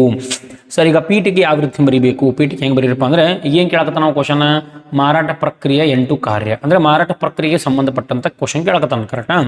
ಸೊ ಪೀಠಿಕೆ ಹೆಂಗಿರಬೇಕು, ಮಾರಾಟ ಪ್ರಕ್ರಿಯೆ ಅಂದರೆ ಏನು ಅಂತ ಫಸ್ಟ್ ಬರೀರಿ. ಮಾರಾಟ ಪ್ರಕ್ರಿಯೆ ಎಂದರೆ ಸಂಭಾವ್ಯ ಗ್ರಾಹಕರ ಅಗತ್ಯತೆಗಳನ್ನು ಗುರುತಿಸಿ ಅವರಿಗೆ ವಸ್ತುಗಳನ್ನು ಉತ್ಪಾದನೆ ಮಾಡಿ ಗ್ರಾಹಕ ತಲುಪಿಸಿ ಅವರ ತೃಪ್ತಿಯನ್ನು ಖಾತ್ರಿಪಡಿಸಿಕೊಳ್ಳುವಂತಹ ಪ್ರಕ್ರಿಯೆಗೆ ಮಾರಾಟ ಪ್ರಕ್ರಿಯೆ ಎಂದು ಕರೆಯಲಾಗುತ್ತದೆ. ಈ ರೀತಿ 2-3 ಲೈನ್ ಪೀಠಿಕೆ ಬರೀರಿ. ಪೀಠಿಕೆ ಅಂತ ಬರೆಯುವ ಅವಶ್ಯಕತೆ ಇದೆ, 3 ಲೈನ್ ಬರೀರಿ, ಅದು ಪೀಠಿಕೆ ಅಂತ ಗೊತ್ತಾಗಿಬಿಡ್ತದೆ. ಸೊ ಇಲ್ಲಿ 8 ಕಾರ್ಯಗಳನ್ನು ಕೊಟ್ಟಿದ್ದಾರೆ ಅವರು. ಮೊದಲನೇದು ಮಾರುಕಟ್ಟೆ ಮಾಹಿತಿಯನ್ನು ಸಂಗ್ರಹಿಸುವುದು ಮತ್ತು ವಿಶ್ಲೇಷಿಸುವುದು. ಮಾರುಕಟ್ಟೆ ಮಾಹಿತಿಯನ್ನು ಸಂಗ್ರಹಿಸುವುದು ಇದೇನು ಹೇಳಿ ನಿಮಗೆ ವ್ಯತ್ಯಾಸ ಓದಬೇಕಾದ್ರೆ. ಮಾರಾಟ ಪ್ರಕ್ರಿಯೆ ಯಾವಾಗ ಆರಂಭವಾಗ್ತದಪ್ಪ ಅಂದರೆ ವಸ್ತುಗಳನ್ನು ಉತ್ಪಾದನೆ ಮಾಡೋಕ್ಕಿಂತ ಮುಂಚೆ. ನಾನು ಇನ್ನೂ ವಸ್ತು ಉತ್ಪಾದನೆ ಮಾಡಿಲ್ಲ, ಬಟ್ ನಾನು ಅಂದಾಜು ಮಾಡಬೇಕಲ್ಲ. ಈಗ ಫಾರ್ ಎಕ್ಸಾಂಪಲ್ ನಿಮ್ಗೆ ಹೇಳಿದ್ನಲ್ಲ, ನಾನು ಯೂಟ್ಯೂಬ್ ಚಾನಲಲ್ಲಿ ನನಗೆ ಅಂದಾಜು ಮಾಡ್ತಾ ಇದ್ದೀನಿ, ನನ್ನ ಅಭ್ಯರ್ಥಿಗಳಿಗೆ, ನನ್ನ ವಿದ್ಯಾರ್ಥಿಗಳಿಗೆ ಏನು ಬೇಕು, ಎಕ್ಸಾಮಿಗೆ ಏನು ಬೇಕು, ಏನು ಬೇಡ ಅಂದಾಜು ಮಾಡಿ ನಿಮ್ಮ ಅಗತ್ಯತೆಗಳಿಗೆ ತಕ್ಕಂತೆ ನಾನು ಕೆಲಸ ಮಾಡ್ತಾ ಇದ್ದೀನಿ. ಅದಕ್ಕೆ ನಾವು ಮಾರಾಟ ಪ್ರಕ್ರಿಯೆ ಅಂತ ಕರಿತೀವಿ. ಅದೇ ರೀತಿ ಒಂದು ವಸ್ತು ಉತ್ಪಾದನೆ ಆಗಬೇಕಾದ್ರೆ ಈಗ ಚಾಕ್ಲೇಟ್ಗಳನ್ನು ಉತ್ಪಾದನೆ ಮಾಡ್ತಾ ಇದ್ದೀವಿ. ಒಂದು ಊರಿನಲ್ಲಿ ನಾನು ಚಾಕ್ಲೇಟ್ ಮಾರಬೇಕು, ಅದರಲ್ಲಿ ಅಲ್ಲಿ ಎಂಥವ್ರು ಇರಬೇಕು, ಯಾವ ವಯಸ್ಸಿನ ಗುಂಪಿನ ವ್ಯಕ್ತಿಗಳಿರಬೇಕು. ಸಣ್ಣ ಹುಡುಗರು ಇರಬೇಕು, ಮೀಡಿಯಂ ಏಜ್ದವರು ಇರಬೇಕು. ಹಲ್ಲಿಲ್ದಂತಹ ವಯಸ್ಸಾದಂಥ ಹಿರಿಯರು, ವಯಸ್ಸಾದಂಥ ವ್ಯಕ್ತಿಗಳಿದ್ದಾಗ, ವಯಸ್ಸಾದಂಥ ವ್ಯಕ್ತಿಗಳು ಅಥವಾ ಹಲ್ಲಿಲ್ಲದೇ ಇರುವಂಥ ವ್ಯಕ್ತಿಗಳು ಯಾರಾದರೂ ತಿಂತಾರೆ ಅಂದರೆ ಚಾಕ್ಲೇಟ್ ಯಾರು ತಿನ್ನಲ್ಲ, ಕರೆಕ್ಟಾ? ಸೊ ಅಂಥ ಊರಲ್ಲಿ ನೀವು ಉತ್ಪಾದನೆ ಮಾಡಿ ಏನು ಮಾಡೋರ, ಎಂಥ ಊರಲ್ಲಿ ಉತ್ಪಾದನೆ ಮಾಡಬೇಕಂದ್ರೆ ಅಂಥ ವಸ್ತುಗಳು ಮಾರಾಟ ಆಗುವಂಥ ಸಾಧ್ಯತೆಯಲ್ಲಿ ಇರಬೇಕು. ಅಂಥ ವಸ್ತುಗಳನ್ನು ಉತ್ಪಾದನೆ ಮಾಡಬೇಕು. ಕೆಲವೊಂದು ವಸ್ತುಗಳು ಗ್ರಾಮೀಣ ಪ್ರದೇಶಗಳಲ್ಲಿ ಜಾಸ್ತಿ ಮಾರುತ್ತವೆ, ಕೆಲವೊಂದು ವಸ್ತುಗಳು ಈ ಪಟ್ಟಣ ಪ್ರದೇಶಗಳಲ್ಲಿ ಜಾಸ್ತಿ ಮಾರುತ್ತವೆ. ಸೊ ಆ ಪ್ರದೇಶ ಯಾವುದು, ಆ ಪ್ರದೇಶಕ್ಕೆ ಯಾವ ವಸ್ತು ಸೂಟ್ ಆಗ್ತದೆ ಅಂಥ ವಸ್ತುವನ್ನು ಮಾರುವಂಥ ಕೆಲಸ ನೀವು ಮಾಡಬೇಕು. ಅದಕ್ಕೆ ನಾವು ಮಾರಾಟ ಪ್ರಕ್ರಿಯೆ ಅಂತ ಕರಿತೀವಿ. ಇಲ್ಲಿ ಅದನ್ನ ಬರ್ದಾರ ಅವರು, ಮಾರುಕಟ್ಟೆ ಮಾಹಿತಿಯನ್ನು ಸಂಗ್ರಹಿಸುವುದು ಅಂದರೆ ಇದೆ ಮಾರಾಟ ಪ್ರಕ್ರಿಯೆ. ಉತ್ಪನ್ನಗಳನ್ನು ಉತ್ಪಾದನೆ ಮಾಡೋಕ್ಕಿಂತ ಮುಂಚೆ ಪ್ರಾರಂಭವಾಗುತ್ತದೆ. ನಾವು ಯಾವ ವಸ್ತುವನ್ನು ಮಾರಾಟ ಮಾಡಬೇಕೆಂಬುದರ ಬಗ್ಗೆ ಸಂಪೂರ್ಣವಾದ ಮಾಹಿತಿಯನ್ನು ಕಲೆ ಹಾಕಬೇಕು. ಇದು ಪಾಯಿಂಟ್ ನಂಬರ್ 1 ಆಗ್ತದೆ. So coming to second point, that is ಮಾರಾಟ ಪ್ರಕ್ರಿಯೆಯನ್ನು ಯೋಜಿಸುವುದು. ಎಲ್ಲದಕ್ಕೂ ಒಂದು ಪ್ಲ್ಯಾನ್ ಇರ್ತದೆ ರೀ. ಈಗ ಇಲ್ಲಿ ಒಂದು ಎಕ್ಸಾಂಪಲ್ ಕೊಟ್ಟರು ಅವರು, ಹೋದ ವರ್ಷ 10% ನಾನು ಇನ್ಕ್ರೀಸ್ ಮಾಡಿದ್ದೆ ಪ್ರಾಫಿಟನ್ನು, ಇನ್ನು ಮುಂದಿನ ವರ್ಷ 20% ವಸ್ತುಗಳನ್ನು ಉತ್ಪಾದನೆ ಮಾಡಬೇಕು, 20% ಪ್ರಾಫಿಟನ್ನು ಹೆಚ್ಚು ಮಾಡಬೇಕಾದ್ರೆ ನಾನು ಏನು ಮಾಡಬೇಕು ಅನ್ನೋದನ್ನು ನೀವು ವಿಚಾರ ಮಾಡ್ತಾ ಇದ್ದೀರಿ ಅಂದರೆ ನೀವೇನು ಮಾಡ್ತಾ ಇದ್ದೀರಿ, ಮಾರಾಟ. ಈಗ ಫಾರ್ ಎಕ್ಸಾಂಪಲ್ ನಾವು 2000 ಸಬ್ಸ್ಕ್ರೈಬರ್ಸ್ಗೆ ರೀಚ್ ಆಗಿದ್ದೀವಿ, 2K ಸಬ್ಸ್ಕ್ರೈಬರ್ಸ್ ಆಗಿದ್ದಾರೆ, ಇನ್ನೂ 3Kಗೆ ಹೋಗಬೇಕಾದ್ರೆ ನಾನು ಏನು ಕಂಟೆಂಟನ್ನು ಕೊಡಬೇಕು, 5K ಸಬ್ಸ್ಕ್ರೈಬರ್ಸ್ ಆಗಬೇಕಾದ್ರೆ ಇನ್ನೂ ಏನೇನು ಮಾಡಬೇಕು, ಇದನ್ನೆಲ್ಲವೂ ಕೂಡ ನಾನು ಏನು ಮಾಡ್ತಾ ಇದ್ದೀನಿ, ಪ್ಲ್ಯಾನ್ ಮಾಡ್ತಾ ಇದ್ದೀನಿ, ಥಿಂಕ್ ಮಾಡ್ತಾ ಇದ್ದೀನಿ. ಸೊ ಥಿಂಕ್ ಮಾಡ್ತಾ ಇದ್ದೀನಿ ಅಂದರೆ ನಾನು ಏನು ಮಾಡ್ತಾ ಇದ್ದೀನಿ, ಯೋಜನೆ ಮಾಡ್ತಾ ಇದ್ದೀನಿ. ಅದಕ್ಕೆ ನಾವು ಮಾರಾಟ ಪ್ರಕ್ರಿಯೆಯನ್ನು ಯೋಜಿಸುವುದು ಅಂತ ಕರಿತೀವಿ. ವಸ್ತುಗಳ ಉತ್ಪಾದನೆ ಯಾವ ರೀತಿ ಹೆಚ್ಚಾಗಬೇಕು, ಈ ವರ್ಷದಿಂದ ವರ್ಷಕ್ಕೆ ಇನ್ಕ್ರೀಸ್ ಯಾವ ರೀತಿ ಆಗಬೇಕು ಅನ್ನೋದಕ್ಕೆ ಯೋಜಿಸುವುದು ಅಂತ ಕರೀತಾರೆ. ಅದಾದ ನಂತರ ಲಾಸ್ಟ್ 3ನೇ ಪಾಯಿಂಟ್ ಯಾವುದಪ್ಪ ಅಂದರೆ ವಸ್ತು ವಿನ್ಯಾಸಗೊಳಿಸುವುದು ಮತ್ತು ಅಭಿವೃದ್ಧಿ. ಇದೀಗ ಹೇಳಿದ್ದೆ ನಿಮಗೆ, ಉತ್ಪಾದನೆಗಿಂತ ಮುಂಚಿನ ಆರಂಭವಾಗ್ತದೆ. ಅಗತ್ಯತೆಗಳನ್ನು ಗುರುತಿಸ್ತೀವಿ, ಅಂದಾಜು ಮಾಡಿದ್ರೆ ಸರ್ ಈ ವಸ್ತು ಈ ಊರಾಗಿಲ್ಲರಿ, ಈ ವಸ್ತುನ ಇಲ್ಲಿ ಉತ್ಪಾದನೆ ಮಾಡ್ತೀನಿ. ಎಸ್, ಉತ್ಪಾದನೆ ಮಾಡಿ, ಬಟ್ ಆ ವಸ್ತುವಿನ ವಿನ್ಯಾಸ ಅಂದರೆ ಡಿಸೈನ್ ಮಾಡಿ, ಯಾವ ರೀತಿ ವಸ್ತು ಇರಬೇಕು, ಅನುಕೂಲ ಆಗಿರಬೇಕು, ಅದು ಯೂಸ್ ಮಾಡಲಿಕ್ಕೆ ಬಳಕೆ ಮಾಡಲಿಕ್ಕೆ ಕೂಡ ಅನುಕೂಲ ಆಗಿರಬೇಕು. ಅದಕ್ಕೆ ನಾವು ಮಾರಾಟ ಪ್ರಕ್ರಿಯೆ ಅಂತ ಕರಿತೀವಿ. ಮಾರಾಟ ಪ್ರಕ್ರಿಯೆ ಕೆಲಸ ಏನು ಮಾಡ್ತದಪ್ಪ ಅಂದರೆ ಇದು ಮಾಡ್ತದೆ, ವಸ್ತುವನ್ನು ಡಿಸೈನನ್ನು ರೂಪಿನ ಮಾಡುವುದು ಆಗಿರ್ತದೆ. ಅದನ್ನು ಬಳಕೆ ಮಾಡುವಂಥದ್ರಲ್ಲಿ ಯಾವುದೇ ತೊಂದರೆಗಳು ಉಂಟಾಗಬಾರ್ದು, ಅದನ್ನು ಚೆನ್ನಾಗಿ ಬಳಸಬೇಕು, ಅದು ಅರ್ಥಪೂರ್ಣವಾಗಿ ಅದನ್ನು ಬಳಕೆ ಮಾಡಲಿಕ್ಕೆ ಸುಲಭವಾಗಿ ಸುಲಲಿತವಾಗಿ ಅದನ್ನು ಬಳಸುವಂತಹ ರೀತಿಯಲ್ಲಿ ಅದನ್ನು ವಿನ್ಯಾಸಗೊಳಿಸಬೇಕು. ಅದಕ್ಕೆ ನಾವು ಮಾರಾಟ ಪ್ರಕ್ರಿಯೆ ಅಂತ ಕರಿತೀವಿ. ಒಂದು ವಸ್ತು ಹೇಗಿರಬೇಕು ಕ್ವಶನ್ ಮಾರ್ಕ್, ಅದನ್ನು ಯಾರು ಮಾಡ್ತಾರೆ ರೀ? ಮಾರಾಟ ಪ್ರಕ್ರಿಯೆ ಮಾಡ್ತದೆ. Coming to fourth point. ಯಾವುದು ಫೋರ್ತ್ ಪಾಯಿಂಟ್? ಇಲ್ಲಿ ಶಿಷ್ಟೀಕರಣ ಮತ್ತು ಶ್ರೇಣೀಕರಣ ಅಂತ ಕರಿತೀವಿ. 2 ಪಾಯಿಂಟ್ಸನ್ನು ಕೊಟ್ಟಾರ ಅವರು. ಮಾರಾಟ ಪ್ರಕ್ರಿಯೆ ಏನು ಮಾಡ್ತದಪ್ಪ ಅಂದರೆ ಶಿಷ್ಟೀಕರಣ ಕೆಲಸ ಮಾಡ್ತದೆ. ಶಿಷ್ಟೀಕರಣ ಅಂದರೆ ಟಾರ್ಗೆಟ್, ಗುರಿ, ಒಂದು ಗುರಿಯನ್ನು ಸೆಟ್ ಮಾಡಬೇಕು. ಆ ಗುರಿಗಿಂತ ಮೇಲೇನೆ ಇರಬೇಕು, ಆ ಗುರಿಗಿಂತ ಕೆಳಗಡೆ ಇರಬಾರ್ದು. ಫಾರ್ ಎಕ್ಸಾಂಪಲ್ 80 ಅಂಕಗಳ ಪ್ರಶ್ನೆ ಪತ್ರಿಕೆಯಲ್ಲಿ 24 ಮಾರ್ಕ್ಸ್ಗಳನ್ನು ತೆಗೆದುಕೊಳ್ಳುವುದು ಕಡ್ಡಾಯ. ಸೊ 24 ಅನ್ನೋದೇನು? ಶಿಸ್ತು. 24 ಕೆಳಗಡೆ ಇರಬಾರ್ದು, ಹೊರತಾಗಿ 24 ಮೇಲ್ಗಡೆ ನೀವು ಇರಬೇಕು. ಅದಕ್ಕೆ ನಾವು ಶಿಸ್ತು ಅಂತ ಕರಿತೀವಿ. ಸೊ ಮಾರಾಟ ಪ್ರಕ್ರಿಯೆ ಕೂಡ ಹಂಗೆ ಮಾಡ್ತದೆ, ಒಂದು ಟಾರ್ಗೆಟನ್ನು ಸೆಟ್ ಮಾಡ್ತದೆ. ಈ ವರ್ಷ ಇಷ್ಟು ವಸ್ತುಗಳನ್ನು ಮಾರಲೇಬೇಕು. ಫಾರ್ ಎಕ್ಸಾಂಪಲ್ ಈ ವರ್ಷ 100 ಘಟಕಗಳನ್ನು ಮಾರಲೇಬೇಕು, 100 ಉತ್ಪನ್ನಗಳನ್ನು ಮಾರಲೇಬೇಕು ಉದಾಹರಣೆ. ಸೊ 100 ಅನ್ನೋದೇನು? ಶಿಸ್ತು. ಸೊ ಈ ರೀತಿ ಟಾರ್ಗೆಟನ್ನು ಸೆಟ್ ಯಾರು ಮಾಡ್ತಾರೆ? ಮಾರಾಟ ಪ್ರಕ್ರಿಯೆ ಮಾಡ್ತದೆ. ಅದೇ ರೀತಿ ಶ್ರೇಣೀಕರಣ ಅಂತದ. ಶ್ರೇಣೀಕರಣ ಅಂದರೆ ಗ್ರೇಡ್. ಗ್ರೇಡ್ ಅಂದರೆ ಕ್ವಾಲಿಟಿ. ಈಗ ನೀವು ಸಕ್ಕರೆ ಯೂಸ್ ಮಾಡಬೇಕಾದ್ರೆ ಎಸ್ ಅಂತ ಬರ್ತದೆ, ಎಮ್ ಅಂತ ಬರ್ತದೆ, S1 S2 ಈ ರೀತಿ ಗ್ರೇಡ್ಗಳನ್ನು ಕೊಟ್ಟಿರ್ತಾರೆ ನೋಡ್ರಿ. ಅಂದರೆ ಕ್ವಾಲಿಟಿಗಳ ಆಧಾರದ ಮೇಲೆ ಗ್ರೇಡ್ಸ್ ಕೊಟ್ಟಿರ್ತಾರೆ. ಗ್ರೇಡ್ 1, ಗ್ರೇಡ್ 2 ಅಥವಾ ABC ಅಂತೇಳಿ ಶ್ರೇಣಿಗಳನ್ನು ನೀಡಿರ್ತಾರೆ ರೀ. ಎ ಗ್ರೇಡ್ ಅದು ಅತಿ ಚಲೋ ಉತ್ಪನ್ನ, ಕ್ವಾಲಿಟಿ ಇರುವಂಥದ್ದು. ಬಿ ಅದಕ್ಕಿಂತ ಸ್ವಲ್ಪ ಕ್ವಾಲಿಟಿ ಕಡಿಮೆ. ಸಿ ಅದಕ್ಕಿಂತನೂ ಸ್ವಲ್ಪ ಕಡಿಮೆ. ಈ ರೀತಿ ಶ್ರೇಣಿಗಳನ್ನು ಕೂಡ ನಿಗದಿಪಡಿಸುವಂಥವ್ರು ಯಾರಪ್ಪ ಅಂದರೆ ಈ ಮಾರಾಟ ಪ್ರಕ್ರಿಯೆ. ಈ ರೀತಿ ಶ್ರೇಣಿಗಳನ್ನು ಮಾಡ್ತಾ ಇದ್ದೀರಿ, ಈ ರೀತಿ ಶಿಸ್ತುಗಳನ್ನು ಸ್ಥಾಪನೆ ಮಾಡ್ತಾ ಇದ್ದೀರಿ ಅಂದರೆ ಮಾರಾಟ ಪ್ರಕ್ರಿಯೆ ಕೆಲಸ ನೀವು ಮಾಡ್ತಾ ಇದ್ದೀರಿ. ಸೊ ಮಾರಾಟ ಪ್ರಕ್ರಿಯೆ ಏನು ಕೆಲಸ ಮಾಡ್ತಂದ್ರೆ ಈ ಶಿಸ್ತುಗಳನ್ನು ಮತ್ತು ಈ ಶ್ರೇಣಿಗಳನ್ನು ಹಾಕುವಂಥ ಕೆಲಸವನ್ನು ಕೂಡ ಮಾಡ್ತದೆ. ಅದಾದ ನಂತರ 5ನೇ ಪಾಯಿಂಟ್ ಯಾವತ್ತಪ್ಪ ಅಂದರೆ ಸಂವೇಷ್ಟಿಸುವಿಕೆ ಮತ್ತು ಗುರುತುಪಟ್ಟಿ ಹಚ್ಚುವಿಕೆ. ವಿದ್ಯಾರ್ಥಿ ಸ್ನೇಹಿತರೆ, ಸಂವೇಷ್ಟಿಸುವಿಕೆ ಅಂದರೆ ಈಗ ಒಂದು ಚಾಕ್ಲೇಟ್ ನೋಡ್ರಿ, 5 ಸ್ಟಾರ್ ಆಗಿರ್ಬೋದು, ಡೈರಿ ಮಿಲ್ಕ್ ಇರೋದು, ಯಾವುದೋ ಒಂದು ಚಾಕ್ಲೇಟ್, ಅದರ ಮೇಲೆ ಇರುವಂತಹ ಪೇಪರ್ ಯಾವ ರೀತಿ ಇರಬೇಕು, ಡಿಸೈನ್ ಯಾವ ಇರಬೇಕು. ಈಗ ಡೈರಿ ಮಿಲ್ಕ್ ಮತ್ತು 5 ಸ್ಟಾರ್ ಎರಡು ಕಂಪೇರ್ ಮಾಡ್ಕೊಳ್ರಿ. ಎರಡು ಸೇಮ್ ಅದನೋ ಬೇರೆ ಬೇರೆ ಅದನೋ? ಬೇರೆ ಬೇರೆ ಅದ ಮ್ಯಾಲನ್ ಡಿಸೈನ್. ಅದಕ್ಕೆ ನಾವೇಂತ ಕರಿತೀವಿ? ಸಂವೇಷ್ಟಿಸುವಿಕೆ, ಪ್ಯಾಕೇಜಿಂಗ್ ಅಂತ ಕರಿತೀವಿ. ಅಂದರೆ ಆ ಒಂದು ವಸ್ತುವಿನ ಮೇಲಿರುವಂತಹ ಪ್ಯಾಕೆಟ್ ವಸ್ತುವಿನ ಮೇಲೆ ಬರುವಂತಹ ಪ್ಯಾಕೆಟನ್ನು ವಿನ್ಯಾಸಗೊಳಿಸುವುದಕ್ಕನ್ನು ಸಂವೇಷ್ಟಿಸುವಿಕೆ ಅಂತ ಕರಿತೀವಿ. ಅರ್ಥ ಆಯ್ತಾ? ಆಮೇಲೆ ಗುರುತುಪಟ್ಟಿ ಹಚ್ಚುವಿಕೆ ಅಂದರೆ ಆ ವಸ್ತುವಿನ ಮೇಲಿರುವಂಥ ಪ್ಯಾಕೆಟ್ ಮೇಲೆ ಮುದ್ರೆ ಏನು ಮಾಡ್ತೀರಿ, ಅದ್ರ ಮೇಲೆ ಏನು ಬರಿತೀರಿ, ಅದು ಗುರುತುಪಟ್ಟಿ ಹಚ್ಚುವಿಕೆ.